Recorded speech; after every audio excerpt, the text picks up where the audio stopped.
네, 여러분 반갑습니다. 네, 오늘 세움 아카데미에서 제가 오늘 이렇게 말씀을 나눌 수 있는 기회가 있어서 정말로 영광입니다. 성경적 세계관이라는 주제로 우리가 쭉 이어오고 있는데 어느 정도는 비슷해 보이지만 또 이제 새로운 내용들도 있을 겁니다. 같이 한번 보겠습니다. 자, 성경적 세계관이 이제 어떻고 우리는 앞으로 무엇을 해야 되는가에 대해서 여러분들이 진지하게 한번 생각해 보셨으면 좋겠습니다. 혹시 제가 자료를 좀 늦게 드렸는데 네네, 감사합니다. 성경적 세계관 바로 알기, 그리고 이 시대를 우리는 어떻게 분별하고 무엇을 하면서 살아가야 될까, 이제 이런 내용입니다. 먼저 이제 시대의 흐름이 어떻게 가고 있는가 우리가 좀 잘 알 필요가 있습니다. 그런데 우리가 한국에 있다 보면 잘 모를 수 있어요, 정말로. 언론들이 말하는 거, 이런 것들을 통해서 우리는 외국의 정보를 일반적으로 알 수밖에 없습니다. 그러다 보면 도대체 지금 세계가 어떻게 흘러가고 있는가, 기독교가 처한 위치는 어디에 있는가, 이런 것들을 우리가 잘 모를 수 있어요. 좀 말씀드리겠습니다. 지금 미국에서 미국 대통령 다음으로 영향력이 크다고 하는 일론 머스크라는 사람이에요. 미국에서는 인스타그램보다 트위터를 많이 합니다. 이름을 일론 머스크가 인수를 해서 X라고 바꿨어요. 여기 가장 많이 쓰는 SNS인데 미국에서 이걸 이제 50조 정도를 주고 50조 원 정도를 주고 인수를 했습니다. 엄청나게 비싸죠. 아무리 갚으라고 해도, 재벌이라고 해도 이거는 절대 적은 돈이 아닙니다. 그 안에서 이제 사장이기도 한 일론 머스크는 팔로워가 캡처했을 때는 1억 7천만 명인데 지금은 1억 8천만 명 정도까지 늘어났습니다.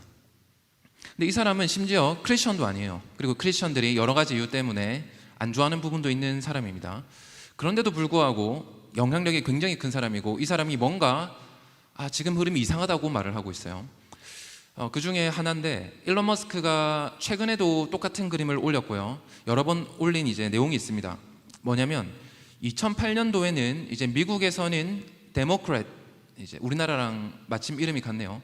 민주당을 지지하면 이제 그게 이제 데모크래시고 또 리버럴입니다. 리버럴. 좌파가 있고 레프트가 있고, 라이트 쪽에 이제 컨서버티브라고 해서 기독교인들이 여기 좀 많아요. 기독교인들이 전반적으로 이렇게 있고, 딱 중간에 있다고 하면 자기는 리버럴, 민주당 쪽에 기울어져 있었던 사람이라고 하는 거예요. 평등한 게 그래도 좋고, 이제 이렇게 이제 생각했다고 하는 겁니다. 그런데 2012년쯤이 되니까 나는 가만히 있었던 것 같은데 점점 데모크렛, 민주당 쪽이 급진적으로 가는 거예요, 뭔가. 그리고 2021년쯤 되니까 오바마, 트럼프 정부 지나서 지금 보니까 너무 급진적으로 한쪽이 가버리는 바람에 나는 가만히 있었던 것 같은데 어느 순간 내가 뭐 보수라고 한다, 이제 이런 이제 상황을 말하고 있습니다. 이런 얘기를 상당히 많이 해요. 그래서 미국에서 지금 이 사람이 큰 영향력을 가지고 있는데, 이 사람이 글을 하나 포스팅을 하면 수천만 명이 봅니다. 최소 수천만 명이 봅니다. 그런데 이제 거기서 지금 뭔가 이상하다 이런 얘기를 정말 많이 하고 있는 거예요. 지금 이렇게 주류 언론들의 구독자라던가 또 광고 수익이 급감을 하고 있습니다. 1년에 막 수십 %씩 떨어지고 있어요. 우리나라도 마찬가지입니다. 미국의 언론들 좌우 가리지 않고 방문자 수, 그리고 이제 팔리는 판매 부수, 이런 게 이제 CNN, 미국의 좌파 쪽에 속하는 언론이나 미국의 우파 팍스뉴스 쪽이라던가 똑같이 감소하고 있습니다. 이런 상태에서 대중들이 가면 갈수록 SNS에 더 많이 이제 의존을 하는 겁니다. 유튜브를 보거나 인스타그램을 하거나, 이제 이 안에서 자연스럽게 들어오는 문화의 물결, 이런 것들을 보고 청소년들과 청년들, 대중들의 생각이 바뀐다는 거예요. 그리고 일론 머스크가 트위터를 인수한 데에는 이제 바로 여기에도 이제 이유가 있습니다. 지금 이 유튜브라던가 페이스북이라던가 틱톡, 이런 곳에서 특정한 가치관을 계속 청년들한테 주입을 하려고 하는 거예요. 그리고 어떤 기독교적인 가치를 뭔가 말하려고 하면 너 그거 혹시 너 이슬람 차별하는 거 아니야? 혹은 너 그거 혐오하는 거 아니야? 라고 하면서 그런 것들을 못 올리게 하는 겁니다. 그런 걸 검열하는 겁니다. 그러다 보니까 프리 스피치를 지키겠다, 표현의 자유를 지켜주겠다라고 하면서 자기의 돈을 막 50조 원을 들여가지고 이걸 이제 트위터를 사서 이름까지 바꾸면서 지금 이렇게 하고 있다라고, 근데 적어도 본인은 주장하고 있어요. 이런 흐름이 있다는 것을 알면 좋겠습니다. 그리고 이제 일론 머스크는 참고로 기업가인데 자신의 아들 중에 한 명인 자비어가 캘리포니아에서 이제 특정한 그런 교육을 받다 보니까 이제 일단 트랜스젠더가 됐고요. 남자였는데 나는 이제 여자다라고 해서 이름도 바꾸고, 네, 서민들을 착취하는 자본가, 네, 당신은 자본가니까 아버지와 의절을 하겠다라고 해서, 네, 아들과 의절한 그런 경험도 가지고 있습니다. 아마도 이제 이런 것들이 하나하나 쌓여서 일론 머스크의 생각을 바꾸게 되지 않았을까라고 이제 많은 사람들이 추측을 하고 있습니다. 네, 그래서 지금은 예전과는 다르게 많은 부분에서 생각보다 이제 기독교적인 가치관과 상통하는 말을 해주고 있어요. 그 다음 또 재밌는 사람이 있습니다. 이분 아는 사람 있으신가요 혹시? 리처드 도킨스라고 해서, 이 사람은 전투적인 무신론자를 대표하는 사람입니다. 대표적인 이 사람의 책으로는 만들어진 신이라는 게 있어요. 책 제목이 The Delusion God입니다. 사람이 만들었다는 거거든요, 신을. 그런데 이제 어떤 이야기를 하냐면 이 사람은 굉장히 전투적이에요. 기독교라고 하는 것은 자녀들에게 기독교 가치관, 막 교회를 같이 가고 막 이렇게 하는데, 그런 기독교인들은 아무리 좋게 봐줘도 사도 마조이스트다. 이 심리학적인 용어인데 정신병자라는 거예요. 정신병자. 기독교인들은 좋게 봐줘도 심각한 정신병자들인데, 가학증, 사람들이 이제 막 착취하고 때리면서 그것을 즐거워하고 또 자기가 맞는 것을 좋아하고 이런 것들을 좋아하는 진짜 이상한 사람이다라고 주장했던 사람이에요. 이 사람이 무신론을 대표하는 사람입니다. 그리고 아주 유명한 책으로는 또 이기적 유전자라고 하는 책이 있습니다. 아마 필독서로 교육부 이런 데서도 선정이 오래돼 있었던 걸로 압니다. 뭐냐면 사람들이 뭔가를 선택하는 거, 내가 자녀를 출산하는 것뿐만 아니라 누가 이제 물에 빠졌을 때 남편이나 이제 아내를 구하는 것보다 어린아이들을 먼저 구하는 그런 인류의 전통이라던가 이런 것들, 그리고 그런 선택하는 모든 것들이 자신의 유전자를 지키기 위해서 그런 선택을 하는 거다라는 이제 주장입니다. 네, 그런 주장이에요. 저도 대학교 1학년 때 생물학 수업을 들었는데, 제가 생물학 수업을 들었던 교수님이 이기적 유전자라는 책을 이제 한국어로 번역하신 분이었어요. 서울대 생물학과 교수님인데, 그 교수님이 한 학기 내내 이제 이기적 유전자를 막 설명하시고 레포트 써오게 하고 이렇게 하더라고요. 그런데 그 내용은 인간의 모든 선택은 유전자를 보존하기 위해 사는 거다라고 하는 하나의 이론, 하나의 믿음입니다. 이제 그걸로 설명하는 그런 주장이에요. 이제 이런 사람도 뭐라고 하냐, 최근에 굉장히 흥미로워요. 이제 이 사람 나이가 지금 80살 이제 넘었습니다. 이렇게 전투적으로 기독교인을 공격하고 비난하고 폄하하던 사람이 기독교도 꽤 괜찮은 면이 있는 것 같다라고 하면서 이제 이런 얘기를 합니다. 성별은 두 개뿐이다. 남자이거나 여자일 뿐이다. 나는 생물학자로서 사람들이 자신을 여자라고 선언하는 이 상황, 나는 여자라고 생각해, 그냥 여자가 되고, 나는 남자라고 생각해, 그러면 이제 남자가 되고, 이거는 생물학자로서 이건 말이 안 된다. 성별은 두 개뿐이다. 이제 이런 이야기를 하면서 욕을 많이 먹었고요. 그리고 또 한편으로 이런 흥미로운 얘기도 합니다. 나는 나 자신을 문화적 기독교인이라고 생각한다. 만일 우리가 나는 기독교가 여전히 별로 탐탁치 않지만 다른 종교로 기독교를 대체한다고 하면 그것은 정말 끔찍할 것이다. 이런 얘기를 합니다. 한번 생각해 보시면 될 것 같아요. 과연 이슬람이 서구 문명을 지금 현재의 문명과 대한민국까지 온 이런 세계관, 이런 정치 체제를 만든 기독교 대신에 그 자리에 이슬람이 들어간다. 어떻게 될까? 끔찍하다는 겁니다. 이렇게 해서 이제 리처드 도킨스가 이제 80세가 넘어서 점점 자신의 생각이 뭔가 이제 바뀌고 있다는 거. 어쩌면 이런 거 기대도 한번 해보게 됩니다. 이제 바울이라던가 성 어거스틴처럼 젊은 날에 상당히 이제 교회를 공격하고 이런 저런 생각에 많이 사로잡혀 있었지만 혹시 또 삶의 마지막에 하나님을 영접하고 또 복음을 전하는 사람으로 쓰임 받을 수 있을지도 않을까, 이런 생각도 해봅니다. 그러니까 이제 지금 세계가 이런 게 가고 있는 거예요. 여러분들이 종종 소식을 접하겠지만 이제 심각한 문제입니다. 이런 게 역도 대회에 남자가 나와서, 남자 대회에서는 순위권에도 전혀 못 들어가던 사람이 올림픽에 나와서 상당히 상위권으로 간다던가, 축구 대회에서도 이미 2차 성징을 다 지나고 남자의 골격 조건을 가지고 있어요. 달리기도 빠르고 뼈도 이미 크고, 이런 사람이 여자 축구 경기에 가가지고 막 메달을 땁니다. 수영도 마찬가지. 이런 상황이 있는데 이게 정상이라고 주장하는 사람들이 있다는 거죠. 이게 지금 일론 머스크가 말하고 있는 거예요. 이거는 아닌데 이게 정말 평등한 거라고? 너무 급진적으로 간다는 겁니다. 이것도 마찬가지입니다. 경제적인 풍요를 위해서 성경에서 보면 사사기에 이제 자녀를 몰렉 제사 이제 자녀를 바칩니다. 그런데 태아를 낙태하는 게 어때서 이런 건데 우리가 인류가 지금 낙태라고 하는 거 낙태 시술을 산부인과라던가 불법을 통해서라던가 받을 수 있는 거는 안정적으로 우리가 언제든지 피임할 수 있고 그리고 혹시나 아기가 생겨도 지울 수 있는 거 이런 시대가 얼마 되지 않았어요. 사실 1960, 70년대가 지나면서 이런 게 안정적인 이런 수술이 어느 정도 가능해졌습니다. 우리가 바로 그 다음 세대를 살고 있는 겁니다. 그런데 그게 권리라고 하는 거예요. 마음껏 그렇게 해도 된다. 그건 전혀 나쁜 게 아니다. 이미 심장도 뛰고 있고 뇌도 발달 중이지만 그리고 태아만에 고유한 염색체가 있습니다. 수정될 때부터 아버지로부터 염색체를 받고 어머니로부터 염색체를 받아서 그 태아, 자녀만의 유일한 염색체가 있음에도 불구하고 우리가 지워도 된다. 경제적으로 힘들 수도 있고 이제 이런 것들이 이제 화두로 떠오르면서 이런 것들이 이상하다는 거죠.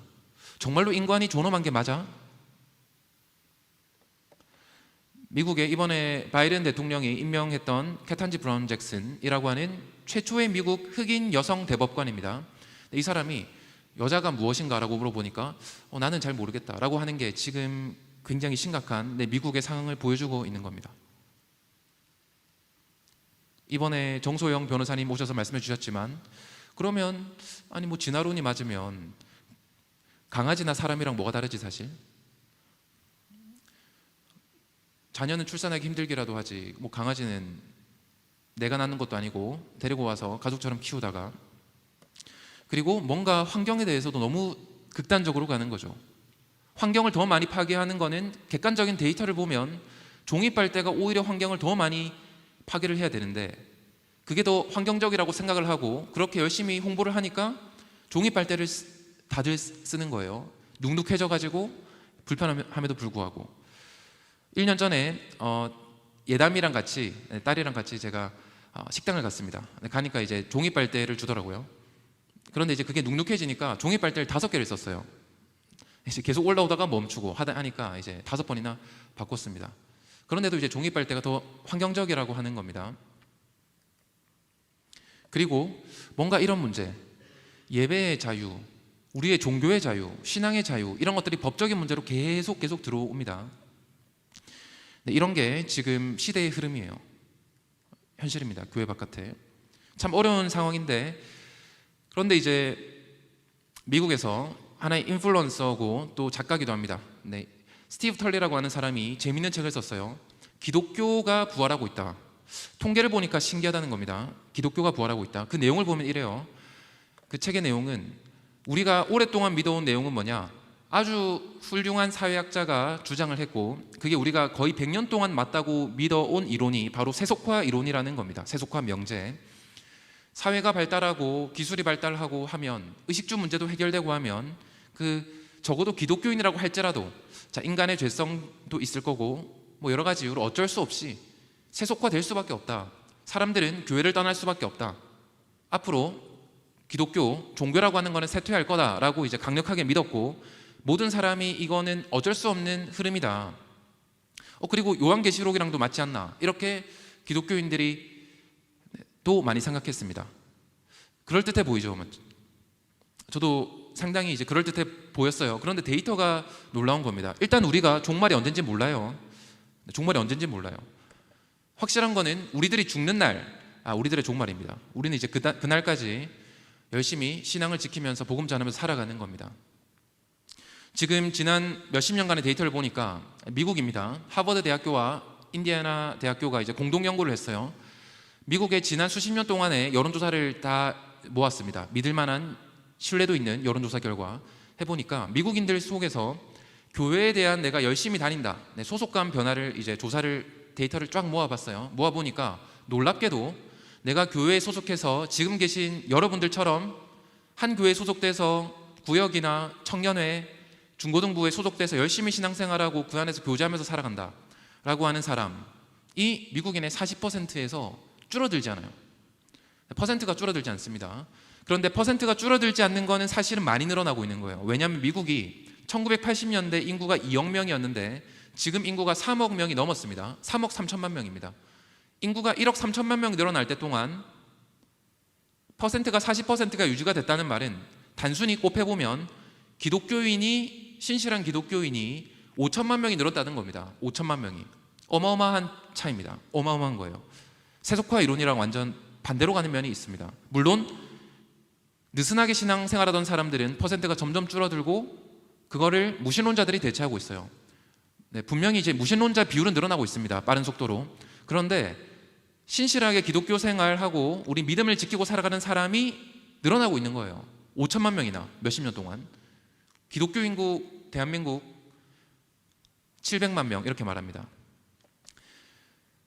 대한민국 전체 인구가 5천만 명입니다. 그만한 인구가 미국에 기독교인이 늘어나고 있다. 놀랍죠. 뭐 다른 통계를 봐도 비슷합니다. 성경에 대한 믿음에 대한 통계에서도 하나님 말씀을 나는 문자 그대로 믿는다 라고 하는 미국 기독교인이 자유주의 신학과 다른 기조입니다. 이 계속 유지가 되고 있어요. 퍼센트가. 놀라운 일이죠.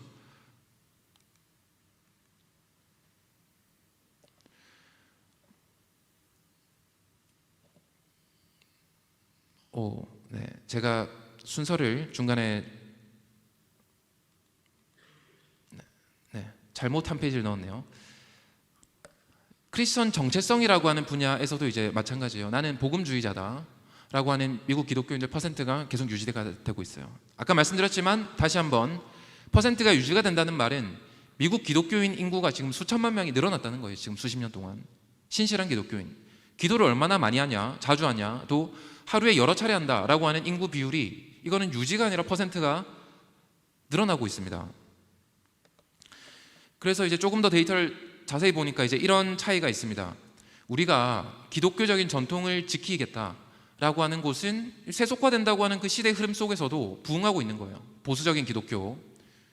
여기서 말하는 이제 컨서버티브라고 하는 거는 우리 기독교 안에서도 성경적인 가치관을 지키고 그렇게 교육을 자녀에게 하겠다라는 겁니다. 그런데 자유주의 신학으로 빠지고 진보적인 기독교로 가는 거, 아니 성경 뭐 사실일 수도 있고 아닐 수도 있고, 이거는 하나님의 말씀을 비유로 그냥 한 거일 수도 있고 아닐 수도 있고, 노아는 실존 인물일 수도 있고 아닐 수도 있고, 그렇다고 보시면 돼요. 그리고 동성애자에게도 목사 안수를 주고, 동성애자 목사를 채용을 만약에 잘 안 하거나 이렇게 하면 왜 동성애자라고 목사 채용 안 해? 하면 문제 일으키고, 이런 쪽입니다. 미국은 장로교가 좀 이런 편이에요. 진보적입니다. 굉장히. PCUSA. 여기를 보니까 교인 수가 원래 200만 명이었는데 최근에 120만 명까지 줄었습니다. 여러분들이 전도하는 것도 이제 방법인데 교회를 이제 망가뜨리는 것도 이제 방법입니다. 하나의 이제 반대쪽에서의 방법이에요. 열심히 한 명 한 명 전도할 수도 있는데요.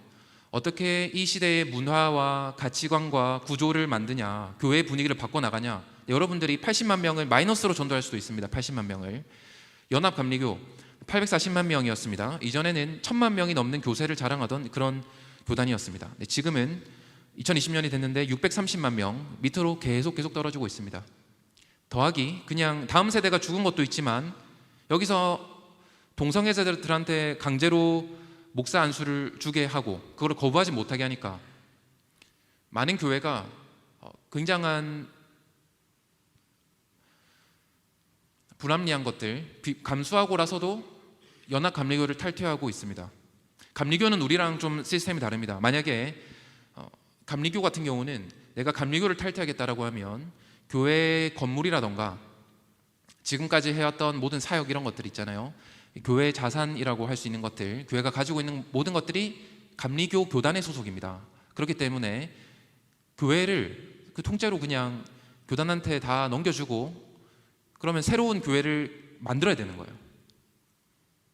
그럼에도 불구하고 우리가 지금까지 열심히 헌금도 하고 지금 이렇게 열심히 커뮤니티도 만들고 학교도 만들어 왔지만 포기하고 우리는 연합감리교 탈퇴하겠다 이렇게 하고 있는 겁니다. 놀라운 일이죠. 자, 그럼 이제 우리나라는 어떨까? 우리나라는 지금 총 인구가 5% 늘어나는 동안 30년 동안 고신교단, 근데 우리 교단의 인구는 17% 줄었습니다. 상대적으로 보면 20% 넘게 줄었어요. 장년 인구가 16% 늘어나는데 우리 장년 고신 인구는 그대로입니다. 자, 그러면 상대적으로 15, 6% 줄었습니다. 그리고 다음 세대가 심각하죠.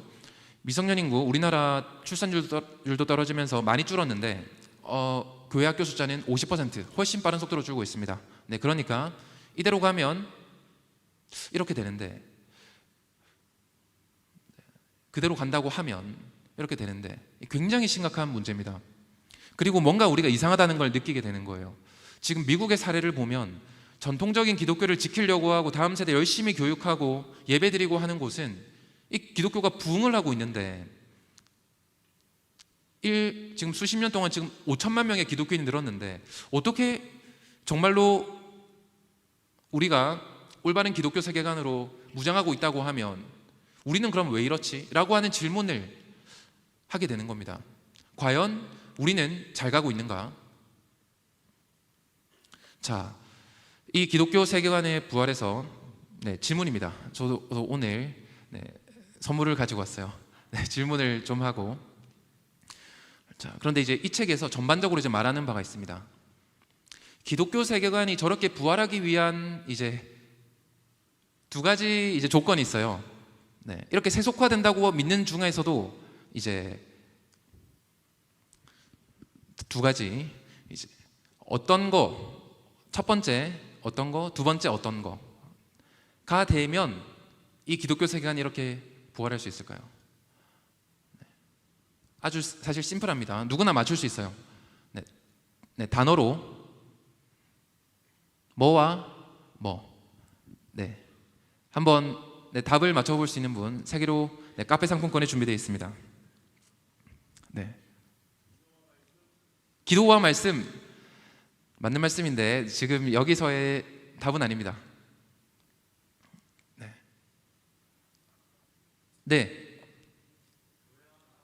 교회와 나라, 교회와 나라가 바로 서면 부활 기독교 세계관 바탕으로 많이 되겠죠. 맞는 말씀이지만 여기서의 답은 아닙니다. 약간 너무 이제 도대체 답이 감이 잘 안 오나요? 인구가 늘어나야 돼요. 인구가, 하나님을 믿는 사람 인구가 늘어나야 됩니다. 성경과 정치. 오늘 우리 제목인데, 원래 제목인데 제목도 조금 바뀌었고, 그리고 맞는 말씀이지만 조금 다릅니다. 원하는 정답이 있어요. 원하는 답이 있어요. 자, 우리 교회가 열심히 하려는 것 중에 하나입니다. 둘 다네요. 둘 다. 세계로교회도 굉장히 열심히 하려고 하는 거예요. 일단 하나 맞췄습니다. 자, 출산. 출산이에요. 하나. 그리고 두 번째는 아직 답이 안 나왔어요. 두 번째. 기독교인들이 출산을 많이 하면 정답입니다. 출산이랑 교육이에요. 그런데 이제 이게 여러분들 생각해 보시면 논리적으로 굉장히 간단한 겁니다. 기독교인이 많이 출산을 하고 우리 기독교 세계관에 따라서 제대로 교육을 한다고 하면 출산 많이 하죠. 그리고 이제 이 가치관 따라서 교육을 제대로 하죠. 그러면 그냥 인구가 늘어난다는 거예요.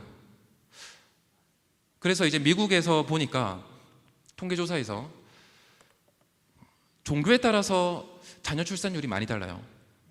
참고로 이거는 이제 결과가 아니라 내가 이 정도의 자녀를 낳겠다고 하는 계획입니다. 20대, 30대 여성의 평균적인 계획이에요. 그래서 그런데 이제 다들 사정이 있을 거예요. 뭐 여러 가지 이제 결혼을 하고 싶어도 이제 못하게 된 경우가 있다거나, 혹은 또 이제 독신의 은사가 있을 수도 있고, 뭐 여러 가지 또 환경이 있을 수 있습니다. 그렇기 때문에 우리가 뭐 꼭 이렇게 해야 된다, 뭐 이렇게 말할 수 있는 건 아닙니다. 그런데 이제 전반적인 흐름을 말씀드리는 거예요. 평균적인. 그래서 미국에는 무신론을 가지고 있는 여성들은 출산하는 거 힘들고 육아하기도 굉장히 골치 아픈데 평균 1.5명, 기독교 여성은 2.5명 해서 이게 차이가 엄청 큽니다. 겨우 한 명 차인데라고 하는데, 우리가 인구는 기하급수적으로 증가해요. 그 다음 세대가 2배가 되고 그 다음 세대가 또 2배가 되고 이렇게 돼버립니다. 그래서 이게 몇십 년만 지나면 인구 구조가 완전히 바뀌어져 버려요. 더군다나 예전이랑 다르게 지금 이런 피임과 낙태 같은 것들이 과학기술의 발달로 가능해지면서 특히 무신론 진영, 하나님을 안 믿는 사람 쪽에서는 낙태도 많이 하고 또 일부러 출산도 안 할 수 있는 선택권이 많이 생겼어요. 그러면서 한쪽에서 출산을 확 안 해버리는 거예요. 무신론 쪽에서. 그런데 기독교인들은, 많은 기독교인들은 우리 자녀를 낳고 양육하고 가정을 일구고 교회를 섬기는 게 얼마나 복인데 이렇게 생각을 하니까 그대로 어느 정도 가는 겁니다. 이 차이가 어마어마한 겁니다. 지금 미국뿐만 아니라 전 세계가 그런 경향이 있어요. 이거 우리나라의 전반입니다. 우리나라는 지금 전 세계에서 유례없는, 전 세계뿐만 아니라 인류 역사상 유례없는 출산율을 기록하고 있어요. 그래서 최근에 기사 보셨겠지만 이제 유명한 학자들이 대한민국이 지금 인구가 줄어드는 속도는 유럽에서 인구의 수십 %를 집어삼킨 흑사병이 유행할 때 그때 인구가 줄어드는 속도랑 비슷하다라고 하고 있습니다. 물론 그건 이제 질병 때문에 죽는 거고, 여기서는 아이를 일부러 안 가지거나 일부러 결혼을 안 하거나 일부러 출산을 안 하거나 뭐 이런 것들이 이제 엮여 있는 겁니다. 인구는 사실 잘 안 줄어들어요. 인구가 줄어드는 경우는 잘 없습니다, 정말로. 그런데 대한민국은 2019년 지나면서 인구가 이제 순 감소를 했습니다. 태어나는 사람보다 죽은 사람이 더 많아요. 태어난 사람이 더 적어졌습니다. 중국 같은 경우도 자녀 한 명 낳아라, 2명 낳을 때부터는 우리가 벌금 매기겠다, 이렇게 했는데도 불구하고 인구가 작년까지 안 줄어들었습니다. 드디어 작년부터 이제 줄어들고 있어요, 인구가. 그런데 대한민국은 자녀 2명 낳는다고 처벌하지도 않았는데 그것보다 몇 년 더 빨리 지금 인구가 순 감소하고 있습니다. 내 문제가 맞나? 국가 문제를 내가 왜 신경 써야 되지? 하실지 모르겠어요. 그런데 이거는 이제 종교랑 어쩌면 우리 뭐 믿음, 신앙과 직접적인 관련이 없을 수도 있습니다. 그런데 통계를 보더라도 굉장히 사실 어려워집니다. 저출산이 되면 국가가 어떤 위기를 가질까? 국가가 이제 붕괴되기 시작합니다. 인플레이션, 경제적으로는 인플레이션이 심각해지고요. 대표적으로 우리나라 같은 경우도 사회보장제도, 국민연금이 있습니다. 최근에 기사를 보시면 여러분들이 이제 40대가 되셨을 때 정도가 되면 연금이 여러분들 이제 아직 세금 떼기 전입니다. 국민연금만 떼도 일단은 월급의 30%가 날아갑니다. 그 다음에 또 국민건강보험 떼야겠죠. 노인은 많은데 일하는 사람은 적어요. 청년들은 적습니다. 자, 그러면 국민건강보험도 10% 정도 떼야 됩니다. 그럼 이제 여러분들이 일단은 아직 세금 안 냈습니다. 그냥 이제 이런 연금만 냈는데 일단 월급의 40%가 날아가고 이제 60%가 남았어요. 거기서 이제 여러분들 소득세를 내야 됩니다. 우리나라에 많은 사회복지제도도 있고 또 뭐 외교, 국방 문제 많죠. 또 세금 내야 됩니다. 하면 여러분들이 번 돈의 한 40%, 적으면 30% 정도를 이제 월급 통장에 이제 받을 수 있습니다. 자, 이렇게 되면 어떻게 될 것 같습니까? 노인 세대와 20년 후에 과연 30, 40대와 어느 정도의 세대 갈등이 있을지 상상이 안 갑니다. 상상이. 이건 하나일 뿐이에요. 이거는 하나의 사례일 뿐이고 어마어마하게 많은 문제가 생깁니다. 출산율이 떨어졌을 때 그런 문제가 생기고, 과연 대한민국은 출산율이 그러면 어느 정도 기독교에서는 무신론이랑 다르게 가고 있는가? 사실 이런 통계가 굉장히 궁금합니다. 근데 우리나라에는 그런 자료 조사가 거의 없고 통계가 없어서 굉장히 아쉬워요. 미국은 저런 통계가 나옵니다. 자, 기독교, 뭐 무신론, 뭐 이슬람 등에 따라서 각자 출산을 평균 몇 명 하는가? 그런데 우리나라는 굉장히 궁금한데 이제 그런 것들을 알 수 있는 방법이 없어요. 여론조사 기관 같은 거를 우리 기독교에서 만들 수 있다고 하면 그런 것들을 만들고 교회의 역할들이 얼마나 훌륭하기도 하고 우리가 어떻게 가야 되는가, 이런 것들을 제시하면 참 좋을 것 같습니다. 그리고 이제 두 번째는 교육이라고 말씀드렸습니다. 왜냐하면 낳았는데 국가라던가 아니면 특정한 곳에서 우리 자녀들의 다음 세대의 가치관을 특정한 쪽으로 계속 몰고 간다, 하나님을 떠나게 만든다. 이렇게 하면 아주 극단적으로 말하면 이거예요. 너희들은 자녀를 낳아라. 그러면 우리가 그 자녀들을 우리가 가져가서 우리가 마음대로 우리의 가치관으로 세뇌시킬게, 이렇게 되는 겁니다. 그렇게 돼서 이 교육의 주체가 누구인가, 어떤 교육을 할 것인가, 이게 굉장히 중요합니다. 이승만 학교 만들고 지금 세이지하고 또 어린이집, 제일 어린이집 교육하고 교회에서 열심히 다음 세대 사역하는 거, 이런 것들이 바로 교육을 위한 겁니다. 교육을. 미국에서는 프로젝트 베리타스라고 하는 굉장히 흥미로운 시민단체가 있습니다. 여기는 이제 직장으로 일부러 침투해 들어갑니다. 이제 좌파적인 어떤 아니면 반기독교적인 기관에 이제 몇 년 동안 침투를 해요. 해서 그 사람들이랑 친해지고 하면서 밥 먹으면서 몰래 이제 몰카를 찍습니다. 해서 이제 그걸 터뜨립니다.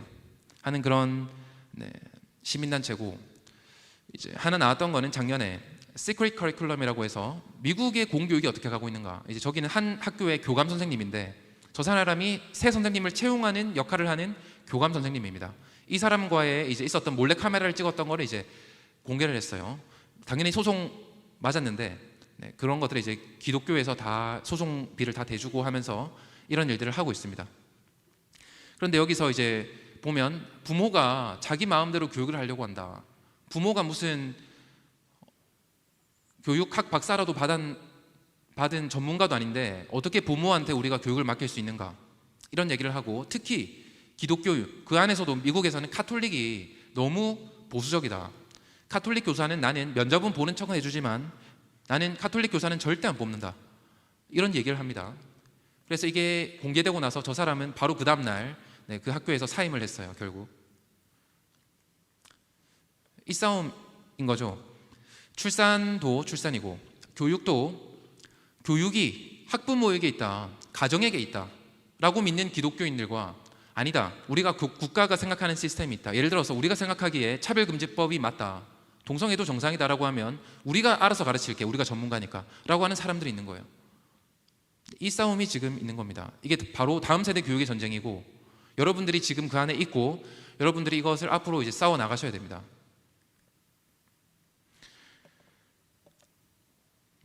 자, 이런 이제 교육의 얘기를 하고 하면 이제 우리나라에서는 기독교인들한테 이런 질문을 상당히 많이 받습니다.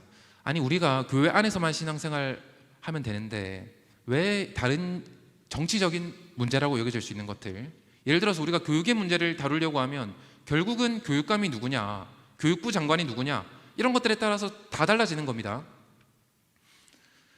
근데 그것에 대해서 이제 아주 탁월한 웨인 그루덴 목사님, 신학자입니다. 이분이 정리한 책이 있어서 그것을 짧게 소개하겠습니다. 얼마 전에 우리 교회에 오후 예배 강의 오셨던 조평세 박사님께서 번역하신 책이에요. 웨인 그루덴 목사님의 양력을 짧게 소개드리면, 이분은 침례교 쪽의 목사님입니다. 그리고 신학교 교수님이기도 하고, 그런데 이제 이분은 침례교 안에서도 이제 우리와 같은 이런 칼빈주의 쪽을 이제 믿는 분이에요. 하나님의 주권, 자유지도 있지만 하나님의 주권에 따른 이제 은혜, 인간의 절대적인 타락, 이런 걸 이제 믿는 그런 신학을 하시는 분입니다. 이분이 학부 때는 하버드 대학교에서 경작을 하셨고요.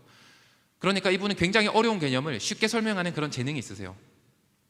그리고 트리니티 복음주의 신학교에서 약 20년 동안 성경 신학, 조직 신학 분야의 학과장을 지내셨고, 이제 아내분이 몸이 안 좋으셔가지고 날씨 좋은 애리조나 피닉스로 이제 자리를 옮기셨습니다. 2001년부터 지금은 거기 계세요. 이분은 얼굴은 이제 이렇게 되고, 얼굴은 또 유명한 책으로는 조직 신학, 이 책이 전 세계에 100만 부가 팔렸습니다. 100만 부가. 그러니까 조직 신학이 우리 신학교에서 공부를 하려고 하면 어려운 과목 중에 하나예요. 그런데 이것을 쉽게 잘 풀어 설명하고 하다 보니까 이분이 쓴 조직 신학 책이 전 세계 100만 부가 팔렸습니다. 그리고 재밌는 책을 많이 썼어요. 이분이 요즘에 특히 이제 페미니즘, 젠더 이데올로기 이런 것들이 퍼지다 보니까 복음적인 우리는 페미니즘이다, 이벤젤리컬 페미니즘이다라고 하는 주장들이 신학계에서 계속 들리고 논문도 계속 나오는데, 그것에 대해서 내가 반박한다, 카운터링 한다라고 해서 이제 이런 책을 썼는데, 우리 한글말로는 복음주의 페미니즘이라고 번역이 됐어요. 실제 영어책 제목은 복음주의 페미니즘이라고 하는 주장에 대한 반박인데, 이제 아마도 뭔가 의도가 있는 것 같아요. 출판사에서 그냥 복음주의 페미니즘이라고 번역해서 책을 냈습니다. 그래서 상당히 이제 저도 책은 샀는데 아직 못 읽었습니다. 굉장히 궁금한 책이고요. 또 이분이 기독교 윤리학에 대해서도 정리를 한 게 있고, 또 하나 흥미로운 거는 유신 진화론에 대한 비판, 요즘에 많이 퍼지고 있죠. 정치랑도 상당히 연관이 있습니다. 특정 정치 진영에 있는 사람들이 계속 유신 진화론을 가지고 와요. 유신진화론의 특징이 뭐냐면 성경을 우리가 조금 다르게 해석하자. 성경이 사실인 영역도 있고 아닌 영역도 있다. 실존 인물일 수도 있고 아닐 수도 있다. 이렇게 가는 거예요. 이제 그런 것들에 대해서 비판하는데 웨인 그루덴 목사님도 이제 함께하고 있습니다. 근데 이 책을 보면 이제 이분이 서문에서 이런 얘기를 하고 있어요.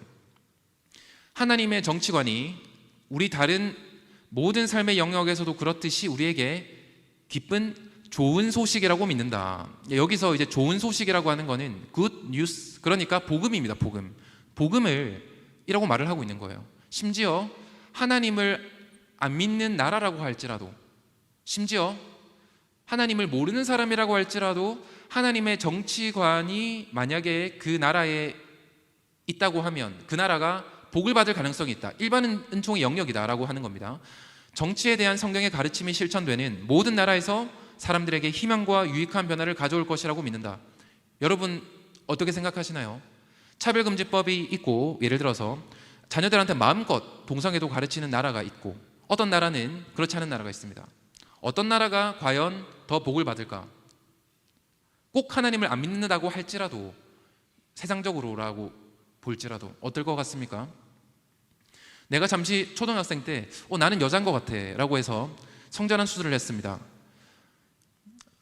남자의 생식기를 절제를 하고 여자처럼 만들었어요. 그렇게 살아갑니다. 자, 그렇게 하면 그게 과연 그렇게 하는 사람과 안 하는 사람, 과연 누가 과연 그 사람의 삶에 유익할까라고 묻는 겁니다. 도박하는 사람이 있습니다. 도박을 하고 싶습니다. 어쩌다 보니까 토토를 하게 됐는데, 스포츠 토토 이런 것들이 이제 점점 불법 도박으로 가게 됐어요. 그런데 이거를 마음대로 하는 사람이 있고 그걸 안 하는 사람이 있습니다. 과연 누구의 삶에 더 유익함과 희망과 기쁨이 있을까? 당연하다는 겁니다. 자, 그런 얘기를 하고 있고, 또 이 책의 내용을 보면 이제 안에 내용이 이렇습니다. 일부에서는 기독교 세계관이 뭔가를 정리하고 있습니다. 정치에 대한 기독교인의 잘못된 견해를 이 안에서 이제 비판을 하고 있어요. 대표적인 게 이제 정교 분리. 정치와 교회는 완전히 분리돼서 기독교인은 정치에 대해서 말하면 안 된다. 이런 것들을 비판하고 있는데, 여기서 흥미로운 게 뭐냐면 이 책이 2011년도에 쓰였습니다. 2011년도. 지금부터 13년 됐습니다. 오바마 정부에서 쓰였어요. 그런데 여기서 당시에 웨인 그루덴 목사님이 비판하는 대상이 누구냐면, 우리 서로 굉장히 잘 알고 친한 목사님이지만 존 메가더 목사님입니다. 존 메가더 목사님. 살아있는 신학자들 중에서 손에 꼽히게 유명한 사람들 딱 꼽아보라고 하면 지금 이 웨인 그루덴 목사님, 존 메가더 목사님, 존 파이퍼 목사님 막 이런 식으로 있는데, 웨인 그루덴 목사님이 지금 존 메가더 목사님을 비판하는 거예요. 왜냐하면 존 메가더 목사님은 교회는 정치에 관여하면 안 된다라고 주장을 했거든요. 대표적으로 아무리 선한 정부가 있다고 한들 교회랑은 관련이 없다, 이제 이런 말씀을 했습니다. 그런데 이제 흥미로운 건 뭐냐면, 지금 한국말로 이 책이 번역된 거는 이제 올해 초예요. 근데 그 사이에 큰 변화가 있었습니다. 존 메가더 목사님한테 무슨 일이 있었냐면, 존 메가더 목사님의 교회가 미국 캘리포니아 주에 있습니다. 여기가 가장 전통적인 지금 미국 민주당의 지지 도시입니다. 그러다 보니까 코로나19 시대에 가장 심각하게 교회 예배를 방해한 곳이 바로 이제 캘리포니아였고, 거기에 존 메가더 목사님이 당하게 됐어요. 그런데 존 메가더 목사님이 자신의 믿어오던 신념과는 다르게, 신학관과는 다르게 이분이 어떻게 했냐면 예배를 드렸어요. 정부의 금지를 무시하고 예배를 드렸습니다. 그게 바로 여기가 바로 그 사진이에요. 그 사진. 지금 다 금지시켰는데 예배를 드리니까, 심지어 예배를 드리고 싶은 경찰관들, 이런 사람들이 와가지고 여기서 예배 드리고 벌금도 어마어마하게 때려맞고 했던 게 바로 존 메가더 목사님입니다. 그러면서 이분이 자신의 생각을 사실 그 사이에 바꿨고요. 그리고 영화도 만들었어요. 우리가 코로나19 시대에 미국에서 도대체 우리가 어떻게 싸웠나, 그리고 결국은 이겼습니다. 존 메가더 목사님 대법관 판결까지 가서 교회만 이렇게 예배를 특별하게 못 드리게 하는 거, 이거는 종교에 대한 차별이고 종교의 자유에 대한 침해다라고 해서 그때까지 냈던 벌금들 다 돌려받고 오히려 배상금을 받아냈습니다. 그래서 그 영화의 캐치프레이즈를 보면 Resist Tyranny, 폭정으로부터 저항하라, 그리고 Honor God, 하나님을 예배하라, 이렇게 해서 작년 말에 영화가 나왔어요. 그러니까 흥미로운 거는 이 책이 2011년에 나왔는데 웨인 그루덴 목사님이 존 맥아더 목사님, 존경하는 신학자고 목사님이지만 비판했던 내용이 적어도 이 사례를 보면 상당히 맞다는 겁니다. 우리는 관계없어 라고 하던 게 관계없지 않다는 거를 알게 됐고, 또 그것을 존 맥아더 목사님이 영화로까지 만들 정도로 이렇게 왔습니다. 그리고 이렇게 이 책의 일부에서는 자, 이렇게 기독교인이 정치를 어떻게 바라봐야 될까에 대해서 잘 말을 하고 있고, 그리고 요약해서 간략하게 보자면 기독교 세계관이라는 것은 무엇인가? 하나님께서 창조하셨다부터 시작합니다. 해서 타락을 했고 인간은 어떤 존재고 정부는 하나님께서 어떤 목적으로 설립을 하라고 하셨고, 이런 이야기를 짧게 하고 있습니다. 한 20페이지밖에 안 돼요. 굉장히 짧습니다. 이제 그 다음부터가 이 책의 이제 본론입니다. 실질적이고 구체적인 정책 이슈가 있는데 이 60여 가지를 정말로 성경적인 관점에서 한번 보자, 이렇게 하는 거예요. 그래서 생명, 예를 들어서 이 안에 이제 낙태 같은 게 들어가요. 사형제도 같은 게 들어갑니다. 결혼이라고 하는 거, 이런 거 들어갑니다. 가정, 자녀 훈육, 양육 어떻게 해야 될까? 이런 것들이 그냥 뭐 학생인권 조례가 들어오면 뭐 마음대로 하면 되지, 이게 아니라는 거예요. 분명히 기독교적인 방향이 있다는 겁니다. 이게 꼭 남의 이야기처럼 우리 자녀는 나는 고등학교 안 다니는 것처럼 부정직하지 말라는 겁니다. 그래서 하나하나를 과연 우리가 이런 경제 영역, 환경 영역, 국방, 외교, 표현의 자유, 이런 것들에 대해서 과연 성경적인 관점은 무엇일까? 하나님께서 무엇을 기뻐하실까에 대해서 말을 하고 있어요. 물론 이제 반박이 가능한 영역도 있습니다. 이게 100% 진리라는 건 아니에요. 하지만 내가 30년 동안 연구한 성경의 연구 결과는 이렇다라고 이제 말을 하고 있습니다. 제가 페이지를 순서를 제가 하나를 잘못 넣어서 돌아가겠습니다. 자, 중간에 보면 자, 이게 이제 재밌어요. 근데 이 책의 이제 내용은 저런데 이 웨인 그루덴 목사님, 신학자가 이런 이야기를 합니다. 내가 지금 이 책을 쓴 거는 28년 동안 성경을 가르친 교수의 관점에서 쓴 거다. 내가 뭐 특정 정당의 지지자로서 이런 얘기하는 거 전혀 아니다, 이런 얘기를 하고요. 정말로 동의해요. 우리나라 같은 경우는 이제 어떤 얘기를 하면 이제 뭐 정치하냐, 뭐 이런 얘기를 잘 말하는 것 같아요. 그러니까 또 마찬가지로 존 맥아더 목사님, 웨인 그루덴 목사님도 이런 이야기를 쓴 것 같아요. 그리고 나는 성경이 정치뿐만 아니라 정치도, 우리 예배 신앙생활 뿐만 아니라 정치도 삶의 모든 영역에 지침을 제공하도록 하나님께서 의도하셨다고 나는 확신한다. 그 다음에 이제 흥미롭습니다. 이분이 지금 현재 미국의 정치 구도를 봤을 때 나는 리버럴보다는, 그러니까 말하자면 미국의 민주당보다는 보수로 분류되는, 미국의 공화당으로 분류되는 정치적 입장을 지지한다. 이 책의 내용은 전반적으로 그런 편에 속한다라고 합니다. 그런데 중요한 것은 이 입장은 성경의 가르침에서 비롯된 것이라는 거예요. 정확히 이렇게 말을 하고 있습니다. 나는 이게 어릴 때 내가 생각하던 게 아니다. 어릴 때 나는 우리 부모님이 그냥 밥상머리 교육을, 너는 그냥 우리 집은 빨간당이야, 우리 집은 파란당이야, 우리 집은 그냥 무조건 민주당이야, 우리 집은 무조건 국민의힘이야, 이렇게 해서랑은 전혀 무관하다. 내가 30년 동안 성경을 연구하고 과연 어떤 나라에서 하나님께서 어떻게 일하시는가, 어떤 나라가 되어야 거기서 우리가 복음을 전할 수 있는 나라가 되는가, 이런 것들을 다 연구를 했을 때 거기서부터 나온 결과라는 거예요. 굉장히 중요한 내용입니다, 여러분. 어떤 우리가 성경에 대해서 이야기한다고 하면서 성경을 내가 원하는 대로 막 해석하는 거예요. 그런 게 아니라 정말로 성경에서는 무슨 말을 하고 있는가, 그것대로 우리가 믿고 살아가자는 이야기를 지금 하고 있는 겁니다.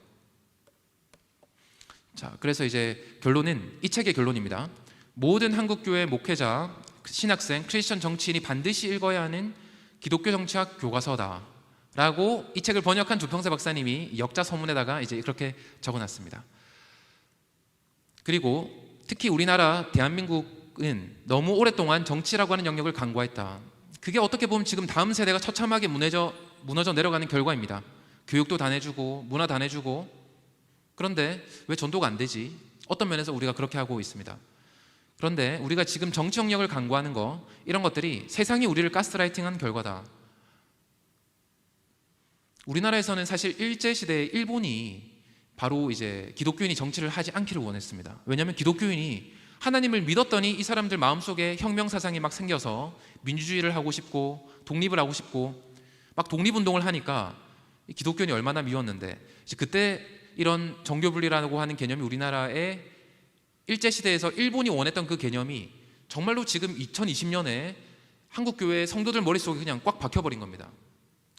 자, 그런 가스라이팅에서부터 우리가 나오자 바로 이 정치라고 하는 영역 또한 교회와 그리스도인이 세워야 할 몫이다 라고 이제 하는 게 책의 결론입니다. 현대 자유민주주의 체제, 공화정치의 배경을 보면 그 배경에는 역사적으로 그리스도인이 있었고요. 그렇기 때문에 미국이라는 나라가 세워지면서 존 애덤스가 미국의 헌법이라고 하는 거, 이 공화정치라고 하는 것은 도덕적이고 신앙심이 깊은 사람들만을 위한 것이다. 이 말은 기독교인은 미국인이 아니다 뭐 이런 얘기를 하는 게 아니라, 우리 마음속에 신앙이 사라지게 되면, 기독교적인 어떤 배경이 사라지게 되면 미국이라는 나라가 유지되기 어려울 거다, 이런 얘기를 하는 겁니다. 이런 헌법 체제 이런 것들은 사라질 거라는 거예요. 미국이라는 나라를 살펴봤던 유럽의 정치학가 유명한 토크빌이라고 하는 학자는 바로 이 신앙 없이는 결국 도덕도, 결국은 이 자유라고 하는 것도 없다, 자유민주주의 그런 거 없다 라고 이제 말을 했고요.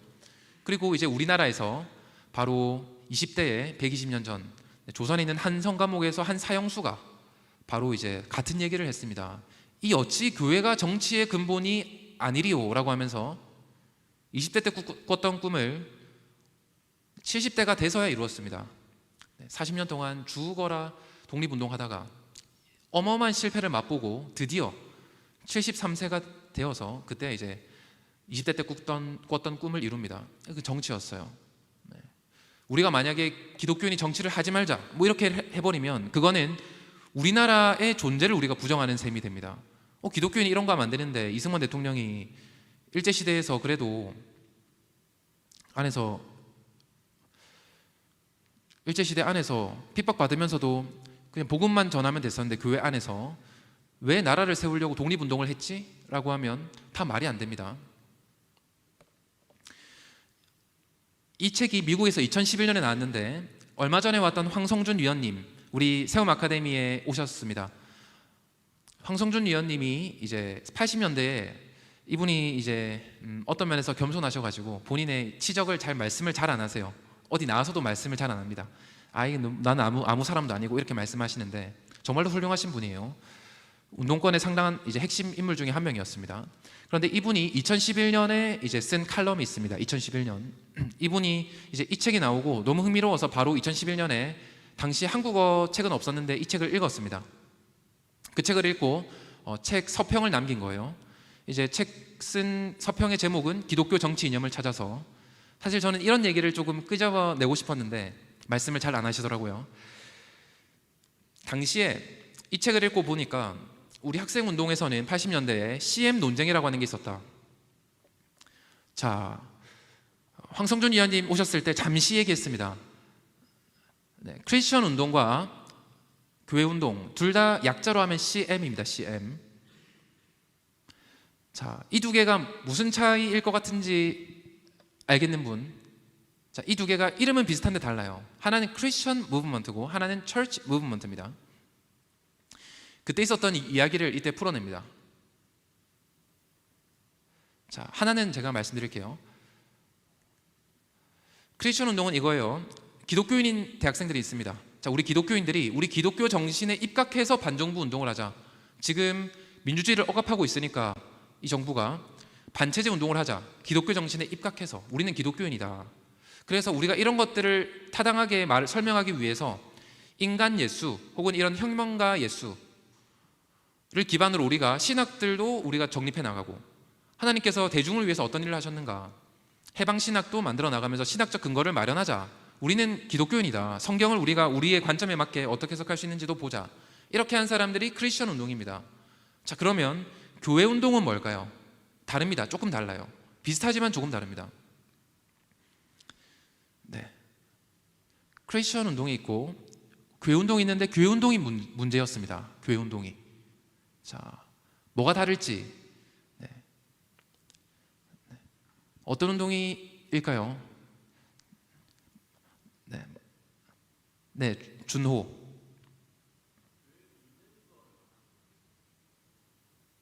네.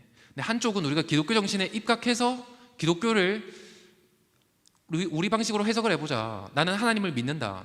이런 사람이고, 한 운동 분파가 있었는데 운동권 안에서 여기는 네, 뭘까요? 네. 네, 손 들고 한번 말씀해 주실 수 있는 분? 네, 선물 있습니다. 네. 네. 아, 굉장히 맞는 말인데 조금 더 자세하게 설명해야 됩니다. 판돈을 늘려야겠네요. 아, 네. 상품권 2장을 드리겠습니다. 아, 네, 네. 바로 손을 번쩍.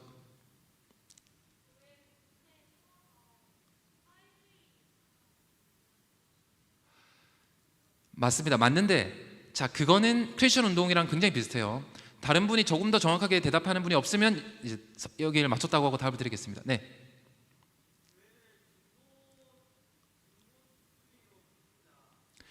네, 맞는데 그거는 크리스천 운동도 마찬가지예요. 우리 학생권, 우리 운동권에서 교회에 들어가자는 거예요. 들어가자는 거. 그런데 크리스천 운동과 다른 운동, 이 교회 운동이라고 하는 것에 차이가 있었습니다. 자, 마지막으로 한번 차이를 한번 말해볼 수 있겠는 분. 물론 이제 우리가 지금 아는 게 아니라서 아무도 맞출 수 없는 게 맞아요. 네. 자, 그러면 네, 지혜, 네, 선물 받아가시기 바랍니다. 네. 자, 여기 이제 차이가 뭐냐면, 네, CM 운동이라고 하는 거는 우리가 기독교인이 아닙니다. 네, 기독교인이 아니에요. 교회로 침투하자는 겁니다.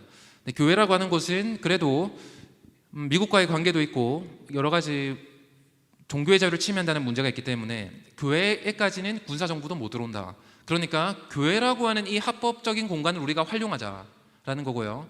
그러니까 이 철치 무브먼트라고 하는 것은 뭐냐면 기독교인이 아니에요. 그런데 애초부터 기독교와는 전혀 관계가 없는 위장 기독교 운동입니다. 이 표현은 정확히 이제 당시 운동권에 있었던 황성준 의원님이 쓴 글 텍스트를 정확하게 단어를 가지고 온 겁니다.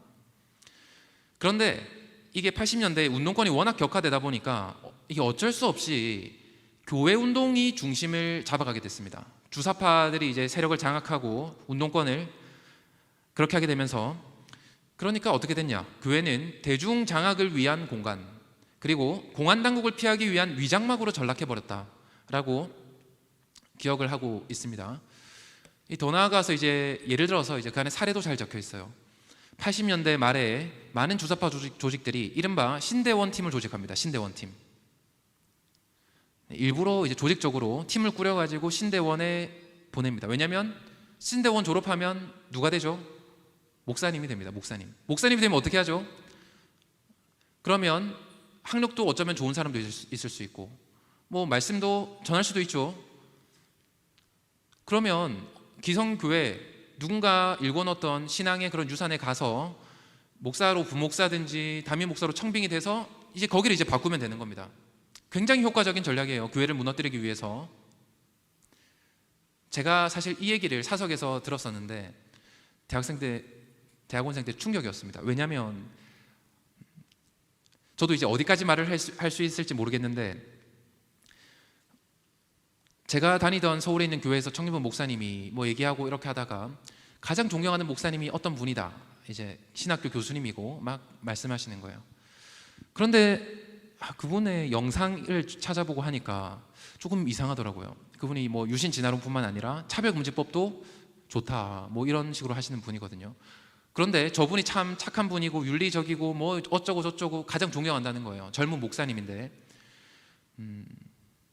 그런데 바로 그 사람이 서울대 출신이고요. 학부 같이 운동권 했던 분이고 바로 저 교회 운동으로 조직적으로 침투해서 들어간 사람이라는 거예요. 바로 그 목사님이. 그런데 실제로 그분이 전향했는지는 모르겠다. 지금 그래도 신학 대학원 다니고 지금 목사를 몇십 년간 하면서 그 사람이 혹시 지금 하나님을 영접했는지 나는 뭐 그 사람의 마음은 내가 알 바 아니다. 그런데 적어도 그 사람이 지금 하는 걸 보면 교회를 공격하고 있어요. 멍청한 기독교인들 아직도 창조론 믿냐? 아니면 왜 동성애자들 혐오하냐? 교회 안에서 성도들을 비난하고 있는 곳이 있습니다. 그러면 뭔가 우리가 생각을 해보면 이상하잖아요. 맞죠? 그런데 이런 것들에 대한 분별이 없으면 어떻게 되냐? 내가 어릴 때부터 모태신앙이고 부모님이 장로님이고 지방에서 올라와서 서울에서 막 목회를 하고 있고 내가 신대원까지 졸업하고 목사고 청년부를 담당하고 있는데 그런 목사님을 교회를 장악하기 위해서 들어온 저런 사람을 내가 가장 존경하는 목사다, 신학교 교수님이다, 이렇게 말하는 사태가 일어난다는 겁니다. 그렇기 때문에 여러분 정말 우리가 잘 알고 분별해야 됩니다. 이 시대 속에서. 자, 이 교육을 좀 보겠습니다. 지금까지 성경과 정치에 대해서 말씀을 드렸고요. 교육이 어떻게 돼가고 있냐면 같이 한번 읽어볼까요? 시작. 모든 지킬 만한 것 중에 더욱 내 마음을 지키라. 생명의 근원이 이에서 남이니라. 아멘. 자, 우리 마음을 지켜야 됩니다. 그런데 우리 마음을 계속 들어오는 교육이 있죠.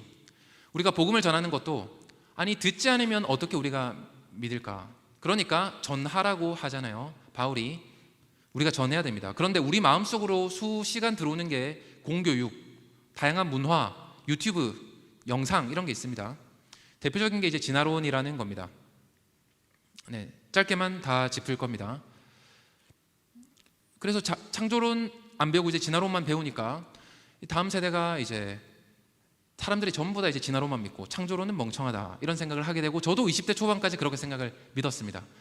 그러다 보니까 기독교인이라는 이유로 중기부 장관에 임명도 안 되고 문재인 대통령 임명하려고 했는데 문재인 대통령 여당 지지자들이 당시에 어마어마하게 반대해서 자진 사퇴하고 이런 일들도 일어나고 있습니다. 이거야말로 사실은 종교의 자유를 침해하는 일인데 이런 게 버젓이 일어나고 있는 게 현실이고요. 우리 교회 내부에 그런데 이런 사람도 있는 거죠. 유신진화론. 아직도 창조를 믿으면 참 부끄럽다. 창조를 믿으니까 전도가 안 된다. 유신진화론을 받아들이자. 그리고 기독교인들이 우리를 계속 혐오한다. 네, 이런 사람들도 있습니다. C.S. 루이스 훌륭한 신학자입니다. 그런데 C.S. 루이스는 진화론을 믿었어요. 그런데 누가 진화론을 믿었다고 해서 우리도 똑같이 믿자는 게 아닙니다. 2020년까지 와보니까 과학적인 증거들을 조합해 보니까 진화론이 너무 이상하다는 걸 알게 됐습니다. C.S. 루이스도 만약에 그걸 알았다고 하면 진화론을 굳이 믿었을까? 그렇지 않을 거라고 생각을 합니다.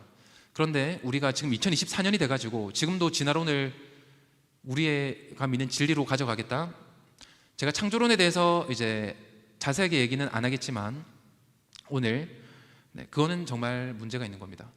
그리고 대표적으로 종말론적인 환경주의, 종말론적 환경주의, 인간 때문에 이제 환경이 망한다 뭐 이런 건데 저번 주에도 나왔습니다. 자, 비관론에 계보해서 멜서스가 1700년대 말에 지금부터 200년밖에 안 됐어요. 인구 너무 많다. 이것 때문에 식량이 부족해서 사람들이 굶어 죽을 거다. 인구 조절이 필요하다. 이런 얘기를 했습니다. 그런데 저때 인구가 10억 명, 지금 지구의 인구는 80억 명, 인구가 8배가 늘었는데 사람들은 사실 먹을 게 남아 돌아요. 네. 지금 전 세계에 정치적인 이유가 아니고서 굶어 죽는 사람이 사실 없게 됐습니다. 아프리카, 북한 전부 다 정치적인 이유 때문에 기아와 그런 어려운 일들이 있지 사실은 인도주의적인 차원에서라도 그 사람들한테 굶어 죽지 않도록 지원하고자 하는 사람들은 어마어마하게 많아요. 하지만 북한 정권 때문에 무슨 이슬람 어떤 정권 이런 것들 때문에 그런 우리가 구호를 물자를 보낼 수도 없는 곳이 있는 겁니다. 그래서 이 주장이 완전히 틀렸습니다. 인구가 너무 많다. 1960, 70년대 지구에 암이 있는데 바로 인간이다. 인간의 숫자가 비정상적으로 증가하고 있다. 가던 게 이제 이게 전 세계 그런데 주류 과학계의 의견이었습니다. 이게 놀랍게도 해서 이 영상 하나 볼까요?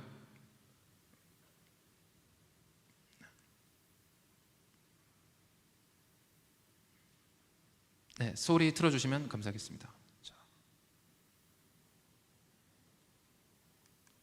다시 갔다가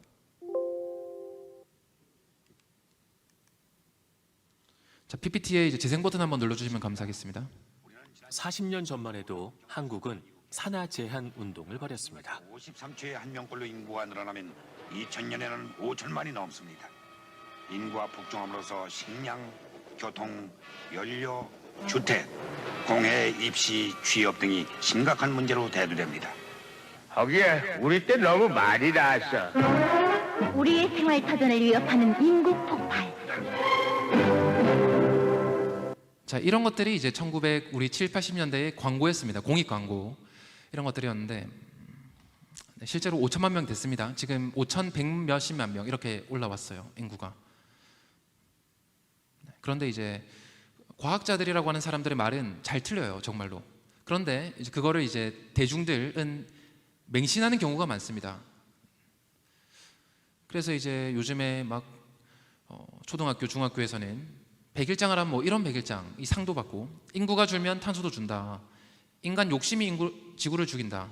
물론 이제 그런 면도 있습니다. 인구가 줄여야 지구가 사는데 계속 늘리면서 환경 정책이냐? 뭐 이런 이야기를 하죠. 인구가 줄어야 된다고 믿는 거예요. 이 다방면으로 저출산도 정당화하고 어쩌면 낙태도 정당화하고, 안 그래도 낳기 힘든데 그런 고난의 길을 가기를 거부하는 거죠. 출산과 육아와 이런 것들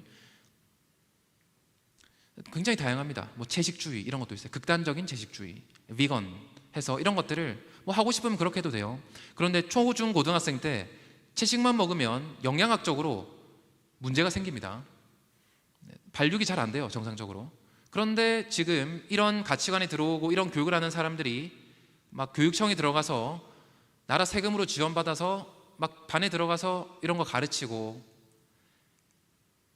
햄버거 패티를 만드는데 콩고기로 만들어서 이제 먹어보는 실습을 하고, 이런 것들을 다 하고 있습니다. 그래서 수업을 하고 그 독후감 써내게 하고 이런 것들을 하고 있죠. 이 문제 중에 하나입니다. 자연스럽게 세뇌되는 것 중에 하나예요. 그리고 이런 것도 있습니다. 페미니즘, 극단적인 페미니즘. 영상 하나만 보겠습니다. 본격적으로 영상 시작해보자면, 대한민국 네임드 래퍼로 유명한 BYC가 이번에 귀여운 아기를 가지게 되었고, BYC는 자신의 아기를 SNS에 자랑하게 됩니다. 그리고 그는 존귀하고 사람이 창조되는 게 기적 같은 일이다. 하나님은 말도 안 되는 기적들을 나에게 당연한 것으로 선물하셨다. 하나님이 아기가 너무 보고 싶어서 나와 그녀를 만나게 했나 보다. 라는 식으로 아기에 대해서 이런 표현을 하였습니다. BYC는 평소 독실한 크리스찬으로 유명하던 래퍼였으니 이런 발언도 이해가 갈 법하죠. 솔직히 무신론자로서 BYC의 발언을 100% 이해할 수 없지만 종교의 자유를 침범해서는 안 된다고 생각합니다. 하지만 FM들은 BYC의 이런 발언에 대해서 개같이 발작하고 나섰습니다. 이 애는 사람이 와이프가 기독교인이 낳고 찬양은 아니라서 하나님이 받네. 네, 자막에 아내가 욕 같은 고생하고 것도 조금 하나님이 있습니다. 찬양받는 중 하나님이 배 아파 낳은 자식이냐?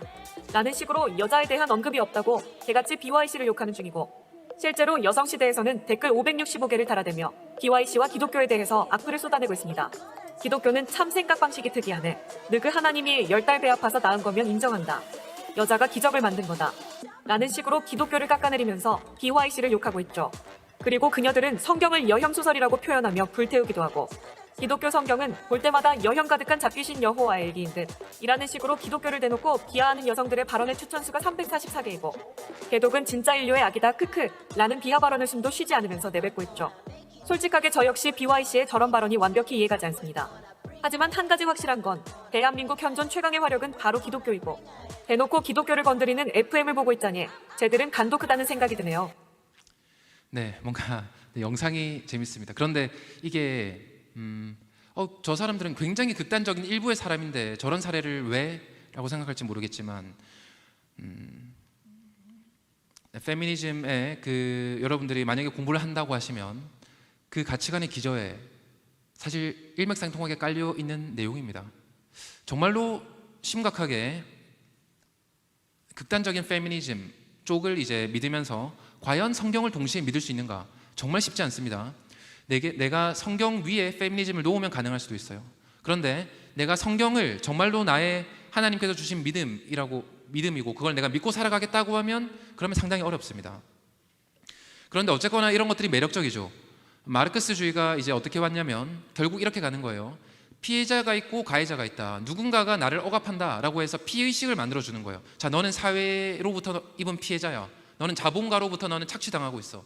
너는 남편으로부터 착취당하고 있어. 너는 부모님으로부터 착취당하고 있어. 선생님으로부터 착취당하고 있어. 너는 피해자야 심어주는 게 마르크스주의 운동. 네, 지금 문화 마르크스주의, 여러분들의 생각을 장악하고 다음 세대의 생각을 장악하는 그런 방식입니다. 그런데 상당히 매력적이죠. 우리가 수천 년 동안 남성에게 지배당해왔다.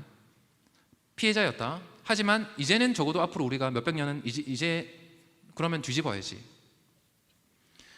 이제 그런 것들이 매력적이다 보니까 꼭 기독교이고 아니고를 떠나서 흥미롭습니다. 다른 세대랑 다르게 지금 현재의 20, 30대는 남자와 여자의 정치 성향이 딱 갈려요. 다른 나이 때는 그렇지 않아요. 40대, 50대, 60대, 70대는 보시면 남자나 여자나 뭐 지지율이, 정당에 대한 지지율이 비슷합니다. 그런데 20, 30대는 바로 확 갈립니다.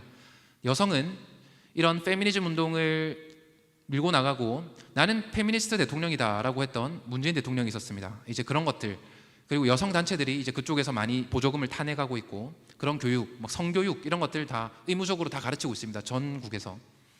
이제 그런 것들을 하면서 이제 20, 30대는 여성은 민주당을 지지하고 남성은 또 그런 것들의 반발심까지 합쳐져 가지고 반대쪽인 국민의힘을 지지하고, 뭐 이런 상황이 지금 대한민국에서는 일어나고 있다. 이런 정치 지형까지 바꿀 정도로 가고 있다는 것을 우리가 알 수 있어요. 선거 관련해서는 뭐 페미니즘, 젠더 이데올로기도 마찬가지예요. 해서 남자가 여자대에 나가고, 국가대표 준비하는 전지훈련에 남자가 같이 참여해서 탈의실도 같이 쓰고 맨몸으로 막 그러고 있습니다. 미국에서는 이런 일들이 정말 비일비재해요. 해서 데일리 인사이트라고 하는 언론사를 운영하면서 미국 사례를 계속 보고 있는데, 미국에는 50개 주가 있는데 50개 주가 다 성향이 다 다릅니다. 그래서 어떤 주는 성경적인 쪽이 세고 어떤 쪽은 반성경적인 곳이 세요. 그래서 이걸 치열하게 싸우고 있습니다. 어떤 곳은 잘 이겨나가고 있고 어떤 주들은 엄청나게 지고 있습니다. 50개 주가 다 정책이 다르니까 미국은 얼마나 이게 기사가 많고 얼마나 치열하게 싸우겠습니까? 그게 현실이고, 아주 재밌는 영상이 있는데 What is a woman? 여자란 무엇인가? 라고 하는 다큐멘터리인데 2022년도에 이제 미국을 강타한 이제 다큐멘터리 영화입니다. 이거는 기회가 될 때 한번 다 같이 상영해서 또 볼 수 있으면 좋겠습니다. 오늘은 하이라이트 영상은 넘어가겠습니다. 자, 이런 가치관의 문제 조금만 보겠습니다. 자, 진화론은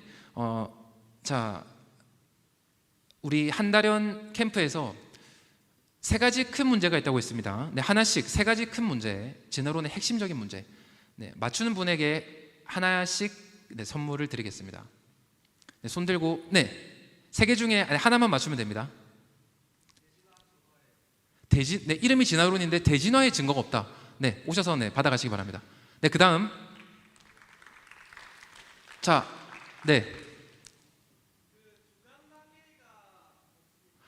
그게 근데 바로 대진화의 증거의 부재입니다. 그 다음, 진화론인데 일단 첫 번째, 생물 종들 간에 엄청나게 큰 갭이 있어요. 너무 이제 불연속적으로 팍팍 뜁니다.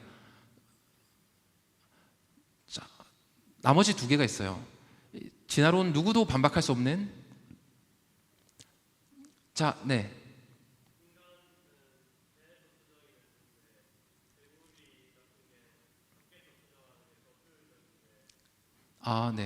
그러니까 어떻게 아이를, 다음 세대를 바깥에서 낳다가 체외수정이 체내수정으로 들어왔냐.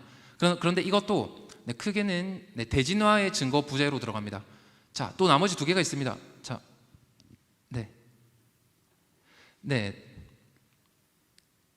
여기 먼저 할게요. 여기 먼저. 손 든 거 맞아요?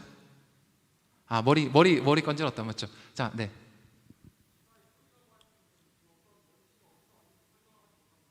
먼지가 어디서 왔는지 설명하지 못한다. 먼지요?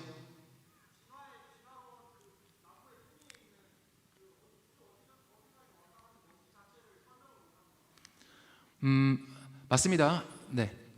받아가시기 바랍니다. 우주의 시작을 설명하지 못합니다. 우주의 시작. 놀랍게도 참 신비한 우주인데 도대체 이 우주가 어떻게 생겨났나? 이거를 설명하지 못해요. 마지막 하나 남아 있습니다. 중요한 연결고리예요. 일단은 이 우주가 어떻게 생겨났는가? 우리 이렇게 억세게 운이 좋은 우주 상수가, 생명체가 살 수 있는 우주가 그냥 존재하는 게 아니거든요. 와서 받아가시기 바랍니다. 대범. 마지막 하나. 대진화의 증거가 없고, 그리고 우주의 시작에 대한 증거가 없고, 또 하나. 마지막 하나. 맞습니다. 선물 받아가시기 바랍니다.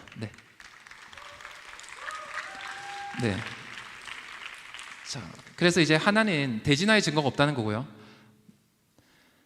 대진화의 증거가 없다는 거고, 그러니까 근데 우리 어릴 때 그냥 이렇게 배우는 거예요. 만화책에서 그냥 어쨌거나 나왔대. 돌연변이. 돌연변이로 근데 저 정도의 돌연변이가 가능하다. 여러분들 정말로 상식적으로 생각해 보면 아무리 머리를 굴려봐도 정말 정말 이상하다는 걸 알 수 있어요. 정말 정말 이상합니다. 그 날다 보니까 뭐 날개 축지가 생겼다. 와, 진짜 너무 놀라워요. 지금 다시 보니까 너무 놀라운데 자연스럽게 들어오는 거예요. 자연스럽게. 그리고 생명체 기원에 대한 증거 없다는 거, 그리고 우주의 시작 증거 없다는 거 이제 말씀을 드렸습니다.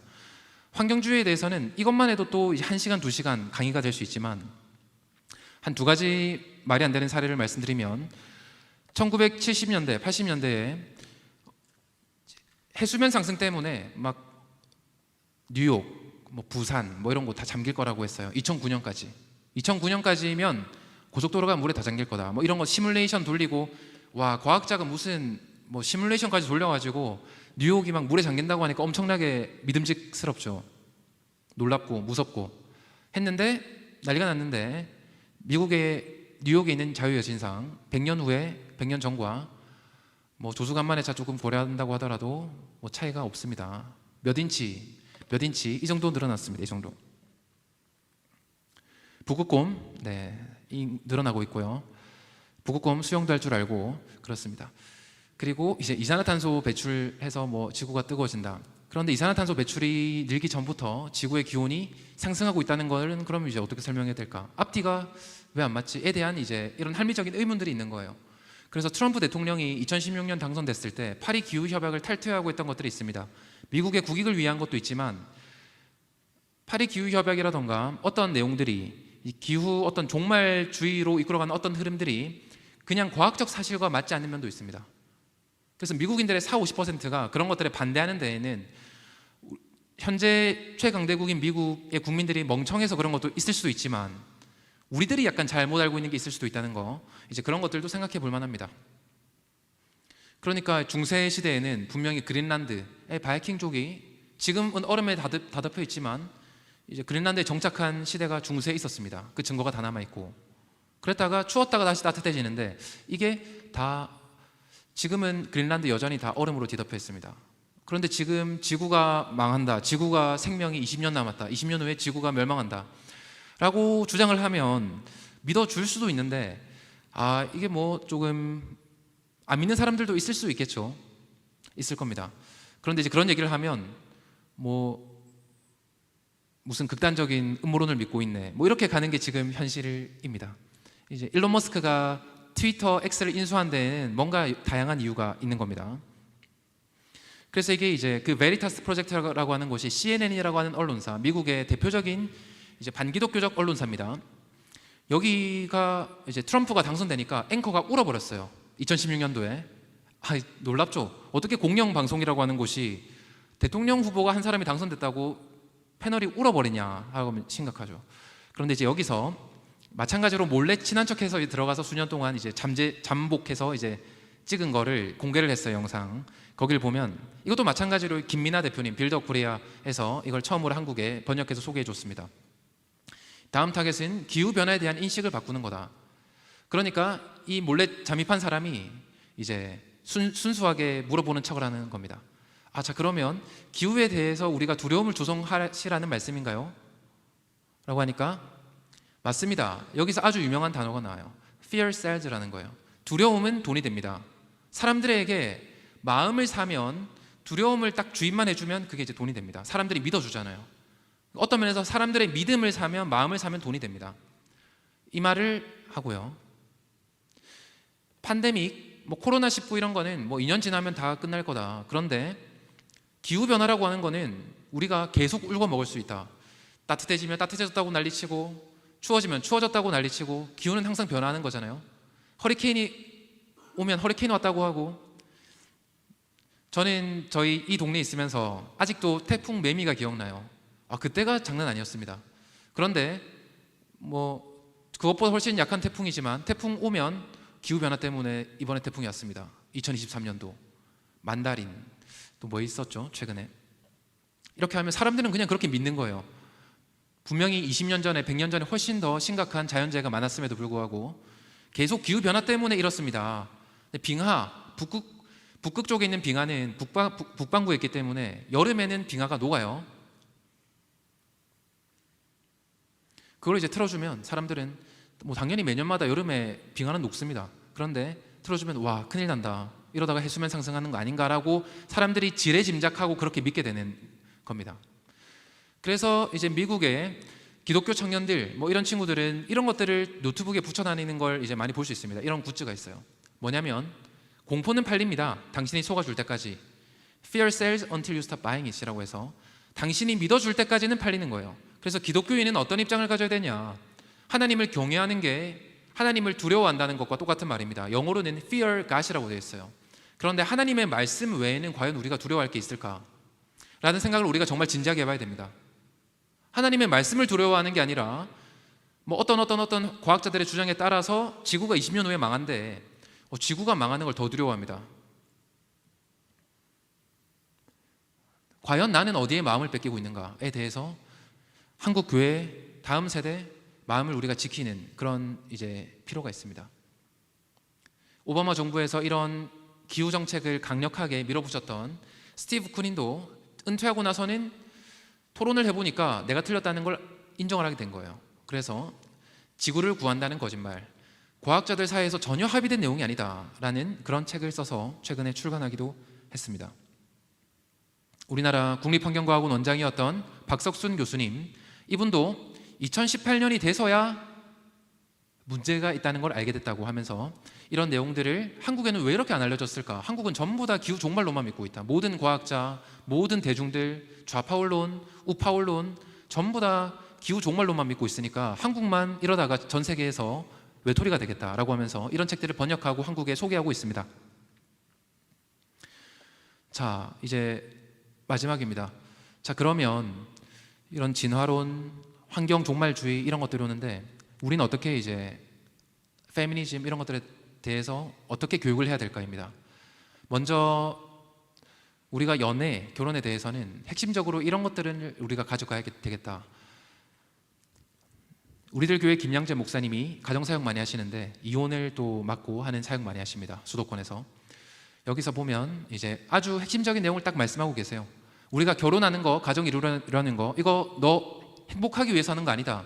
거룩하기 위해서 하는 거다. 하나님의 영광을 위해서 하는 거라는 걸 생각을 같이 안 하면 결혼하고 출산하고 양육할 때 굉장히 어려울 거다라는 말씀을 합니다.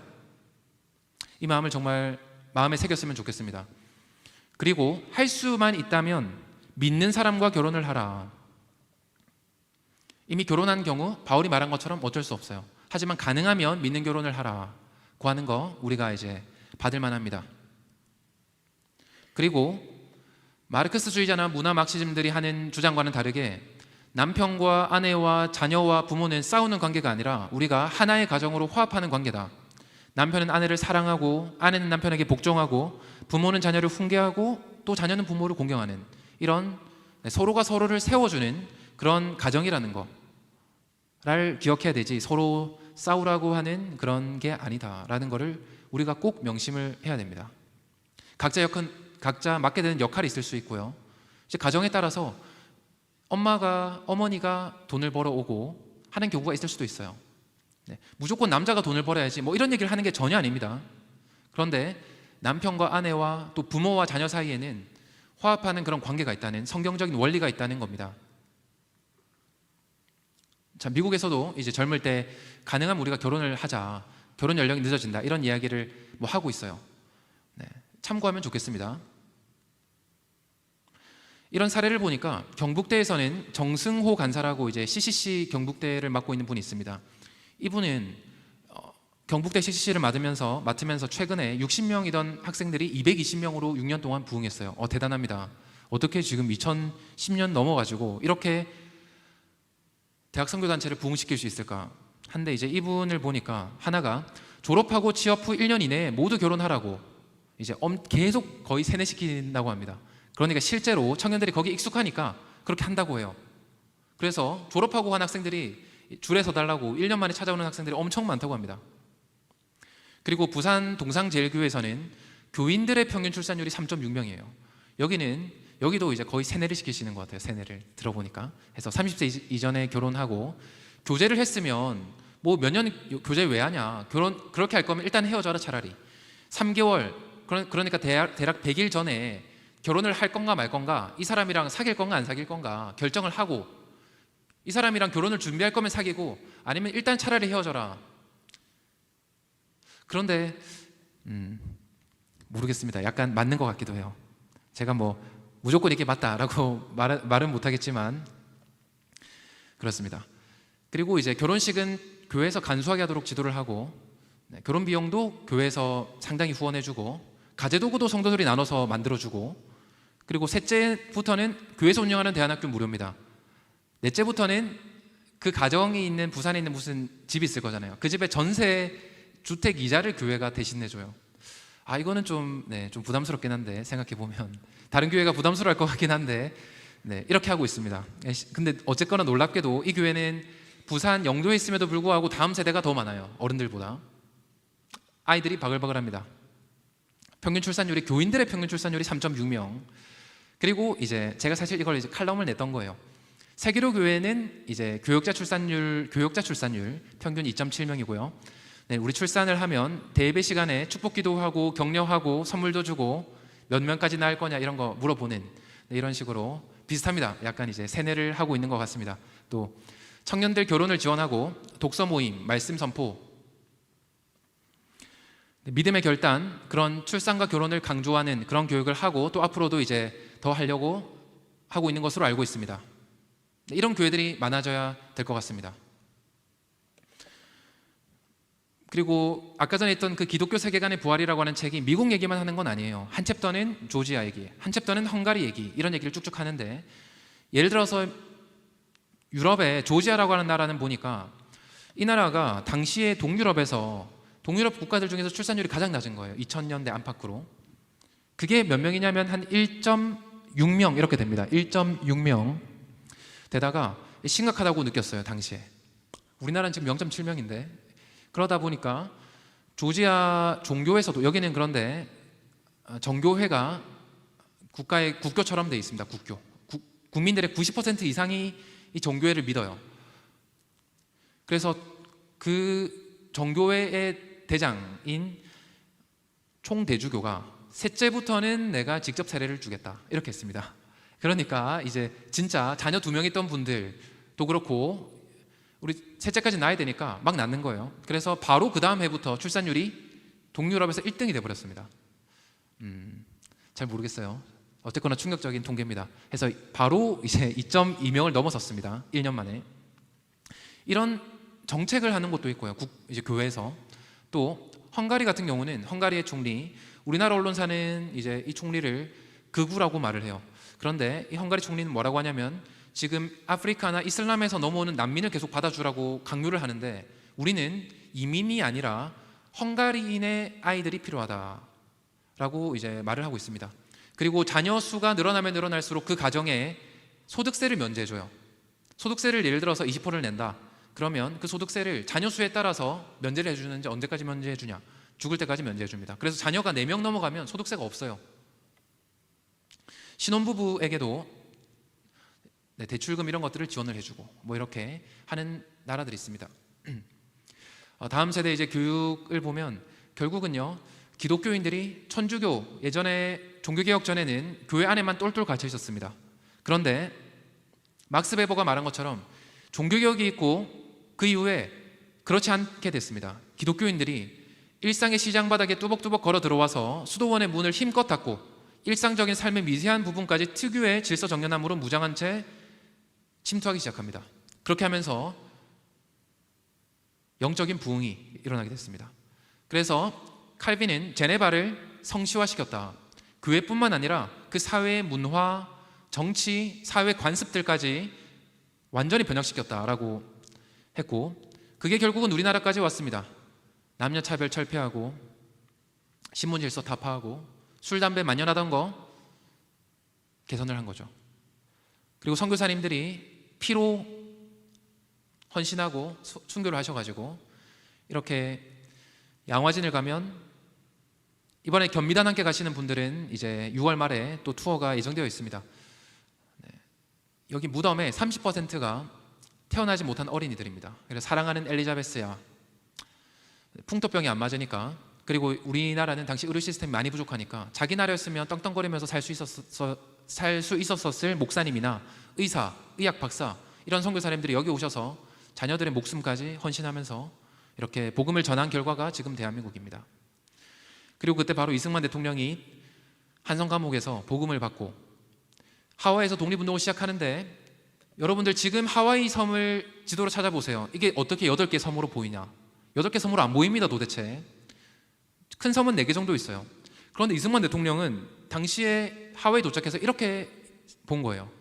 여기에 한인들이 가 있는 8개의 섬이 있는데 이 8섬에 한인이 아니가 있는 곳이 없으니 가위 조선팔도다. 하나님께서 바로 이곳에서 우리 독립을 준비하라고 하셨구나 라고 합니다. 그리고 결국 실제로 그것을 이뤄냅니다. 그렇기 때문에 이승만 대통령이 바로 우리나라를 처음 건국할 때 사람의 힘만으로 한 게 아니다. 그렇기 때문에 우리가 우리를 자랑할 수가 없다. 하나님께 감사드리지 않을 수가 없다라고 하는, 정말로 2차 세계대전 이후에 독립한 나라 중에서 말도 안 되는 기독교 정신을 바탕으로 한 나라를 기독교인이 그렇게 없는데도 불구하고 세웠습니다. 그래서 이 자유라고 하는 거, 바로 하나님께서 주신 그 자유를 보호하는 거, 그게 바로 절대적인 원리다라고 이제 하고 있고, 이것을 우리가 멈춰서는 안 되고 북한 동포들에게까지 우리의 사명으로 전해줘야 된다고 이제 말을 했습니다. 참 어렵게 이렇게 온 거고, 이 역사 속에 있습니다. 저는 20대 중반 때까지 약간 부끄러웠어요. 기독교인으로서 세상에 욕을 너무 많이 하고, 기독교인들도, 기독교인 안에서도 어떤 사람들이 기독교 이 사람들 참 너무 혐오하고 나쁜 놈들이고 막 이렇게 하니까 저도 사실 그런 줄 알았어요. 상당히. 그래서 기독교인으로서 많이 부끄러운 거예요. 친한 친구는 전도를 하지만 어디 가서 말하기도 좀. 그런데 알고 나니까 정말로 믿음의 사람들을 통해 하나님께서 얼마나 신실하게 역사하셨는지, 얼마나 감사한지, 얼마나 불평불만하기 미안한지, 나는 무엇을 해야 될지, 이런 것들을 뒤늦게 알게 됐습니다. 여러분들 기독교인으로서, 신앙을 가지고 있는 사람으로서 정말로 자랑스러워 하셔야 됩니다. 그리고 나의 사명은 무엇인가 생각하셔야 됩니다. 미국은 이런 청년단체들이 있어요. 기독교 청년단체들입니다. 어마어마하게 모입니다. 그리고 여기서 문화 컨텐츠들을 만들어냅니다. 교회에서도 열심히 하고요. 그리고 이런 사회활동도 열심히 합니다. 해서 결혼이 왜 유익한가 다큐멘터리 만들고, 영화 만들고, 교육시키고, 그리고 여자는 무엇인가, What is a woman? 네, 이런 다큐멘터리도 투자해서 만들고, 청년들이 영상 전문가, 촬영 전문가, 편집 전문가 돼서 이런데 사회의 문화를 바꾸고 전도할 수 있는 분위기를 만들어 나갑니다. 우리가 한다 포럼을 하고 지금 또 세계로 교회에서 한달형 겨울 캠프, 여름 캠프 하는 것들도 같은 맥락 속에 있다고 믿고 있습니다. 이번 여름에 빌드업 코리아가 서울에서 열릴 텐데요. 미국에서 아주 유명한 사람들, 이런 사람들이 오기로 되어 있습니다. 영라이트 워십 찬양팀, 요즘 많은 찬양팀들처럼 아주 유명하고 전 나라에서 그렇게 유명한데도 불구하고 세월호 추모하고 뭐 사회 비판적으로 어떻게 하고 기독교 세계관이랑은 뭔가 맞지 않는 방향에 계속 코멘트를 하고, 그렇게 할 거면 의미가 없는 거예요. 그런 찬양팀 많습니다. 뭐 전국에 너무 많아요. 더 은혜로운 것 같기도 하고, 그런 찬양팀 100개도 넘게 있습니다. 그렇게 할 거면 뭐 지금 다음 세대가 50%가 줄어들든 말든 계속 그렇게 하면 됩니다. 그런데 이제 그런 생각이 아니기 때문에 이런 사역을 하는 겁니다. 그래서 여러분들이 나는 과연 어디에 헌신할 것인가, 정말 귀한 것 몇 가지가 있는 것 같습니다. 하나, 교회를 바로 세우는 것. 교회를 바로 세우는 것만큼 귀한 일이 없고요. 교회를 바로 세우는데 헌신하는 것. 지금 너무나 많은 교회들이 무너져 가고 있어요. 그래도 세계로교회는 괜찮은 편입니다. 그런데 중소형교회, 그런 곳에는 청년부가 너무 줄어드니까 임원들도 사실 못 뽑아요. 그리고 전부 다 이제는 옛날이랑은 다르게 1박 2일 수련회도 안 옵니다. 휴가를 하루를 못 낸다는 다양한 말을 할 수 있습니다. 그러니까 청년부도 너무 힘들죠. 권면도 안 됩니다. 교회에서 치리도 안 됩니다. 그러니까 그냥 그렇게 가는 겁니다. 그러면 그 교회에서 자기 교회 청년부라도 바로 세우고 청년들 권면하고 바로 세워나가는 거 정말로 귀한 일입니다. 그리고 가정을 바로 세워나가는 거 정말로 귀한 일입니다. 그리고 여력만 있다고 하면 이런 교회 바깥에서 전도할 수 있는 문화를 만들어주는 거, 네, 이런 것도 정말로 귀한 일입니다. 저는 이렇게 믿습니다. 우리가 복음을 전하기 위해서 살아가는데 어떤 사람은 교회 안에서 복음을 전하면서 살아갈 수도 있고요. 중요한 일입니다. 교회 공동체를 바로 세우는 거, 그렇게 중요한 일이 없습니다. 그런데 저는 개인적으로 100만 명을 전도하고 싶다라는 목표가 있는데 한 명 한 명을 직접 전도해서 하는 방법도 있겠지만 문화를 통해서, 지금 전도하기 너무 힘들잖아요. 부산은 조금 더 나을지도 혹시 모르겠습니다. 그런데 수도권은 분위기가 전혀 그렇지 않아요. 그 교회, 기독교, 교회 때문에 우리나라가 이렇게 망했다. 교회 안에서도 교회를 욕하자고 하고, 저는 이런 분위기를 바꾸고 하는데도 헌신하는 거, 이것도 복음을 전하는 일이라고 믿고 있고, 이제 그런 일들에도 할 사람이 없으면 내가 이제 공대 전공이지만 나라도 해야겠다 해서 부족하지만 하고 있습니다. 언젠가 저는 훌륭한 사람이 오면 이 일을 이제 저 대신 누군가가, 더 훌륭한 분들이 많이 대체해 줄 거라고 믿습니다.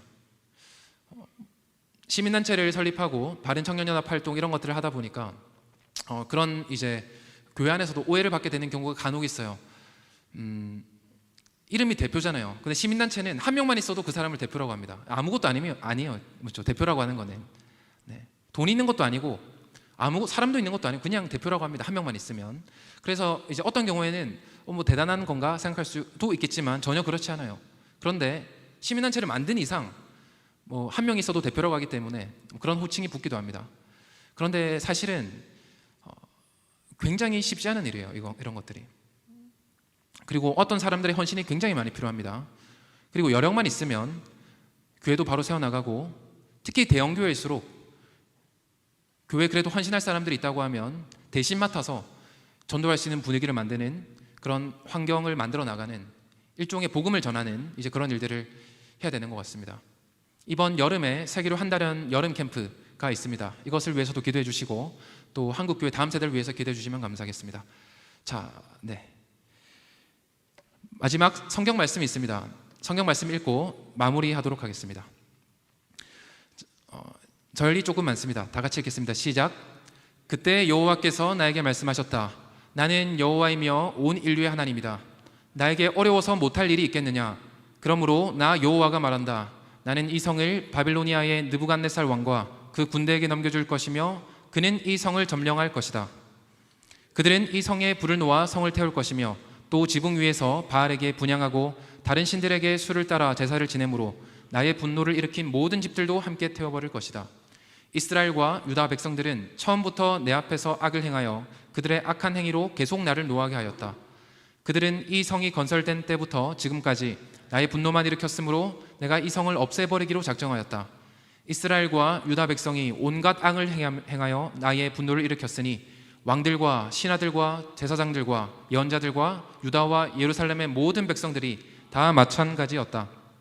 그들은 나에게 등을 돌리고 내가 부지런히 가르쳐도 나의 가르침을 듣거나 받아들이지 않았으며 내 성전에 더러운 우상을 세워 성전을 더럽히고 흰놈 골짜기에 바알의 신당을 세워 몰렉 신에게 그들의 자녀를 제물로 바쳤다.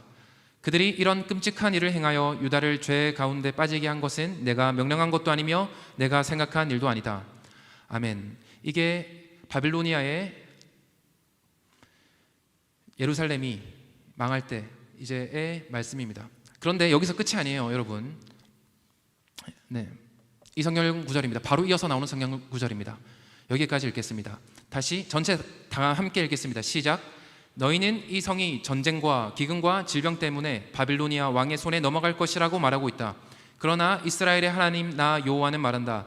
내가 분노하여 추방시킨 그 모든 나라에서 그들을 다시 모으고 이곳으로 인도하여 그들이 여기서 안전하게 살게 하겠다. 그들은 내 백성이 되고 나는 그들의 하나님이 될 것이다. 또 내가 그들에게 한 마음과 뜻을 주어 자신들과 그 후손들의 유익을 위해서 항상 나를 두려운 마음으로 섬기게 할 것이며 그들과 영원한 계약을 맺어 내가 다시는 그들을 떠나지 않고 그들에게 선한 일을 하며 또 그들에게 두려워하는 마음을 주어 그들이 나를 떠나지 않게 하겠다. 나는 그들을 위해 선을 행하는 것을 기뻐할 것이며 마음과 정성을 다하여 그들을 이 땅에 심을 것이다. 내가 이 백성에게 이 모든 재앙을 내린 것처럼 내가 약속한 온갖 좋은 것도 그들에게 주겠다. 아멘. 네. 이스라엘 백성이 죄를 짓고 하나님께 범죄했을 때 하나님께서 그것에 대해서 심판하셨지만 하나님께서 여전히 신실하시게 일하고 계시고 그 죄로 뒤덮인 땅을 더 큰 은혜로 채우려고 하는 작정을 이미 하고 계셨습니다. 그리고 그렇게 일하셨고요. 예수님을 보내주셨고 그 은혜 가운데 우리가 살고 있습니다. 네, 대한민국 상황을 보면서 제가 오늘도 이런 연락을 받았어요. 이민을 준비하고 있다. 이민을 준비하고 있다. 뭐 대한민국 답이 없다. 뭐 이런 사람이 간혹 있습니다. 그런데 여러분들이 있기 때문에 희망이 있습니다. 네, 하나님께서 준비하고 계신 일들 사람을 통해서 일하십니다. 네, 우리가 함께 일하면서 그 열매를 받아 누리고 복을 누리며 살아가기 원합니다. 감사합니다. 이상입니다.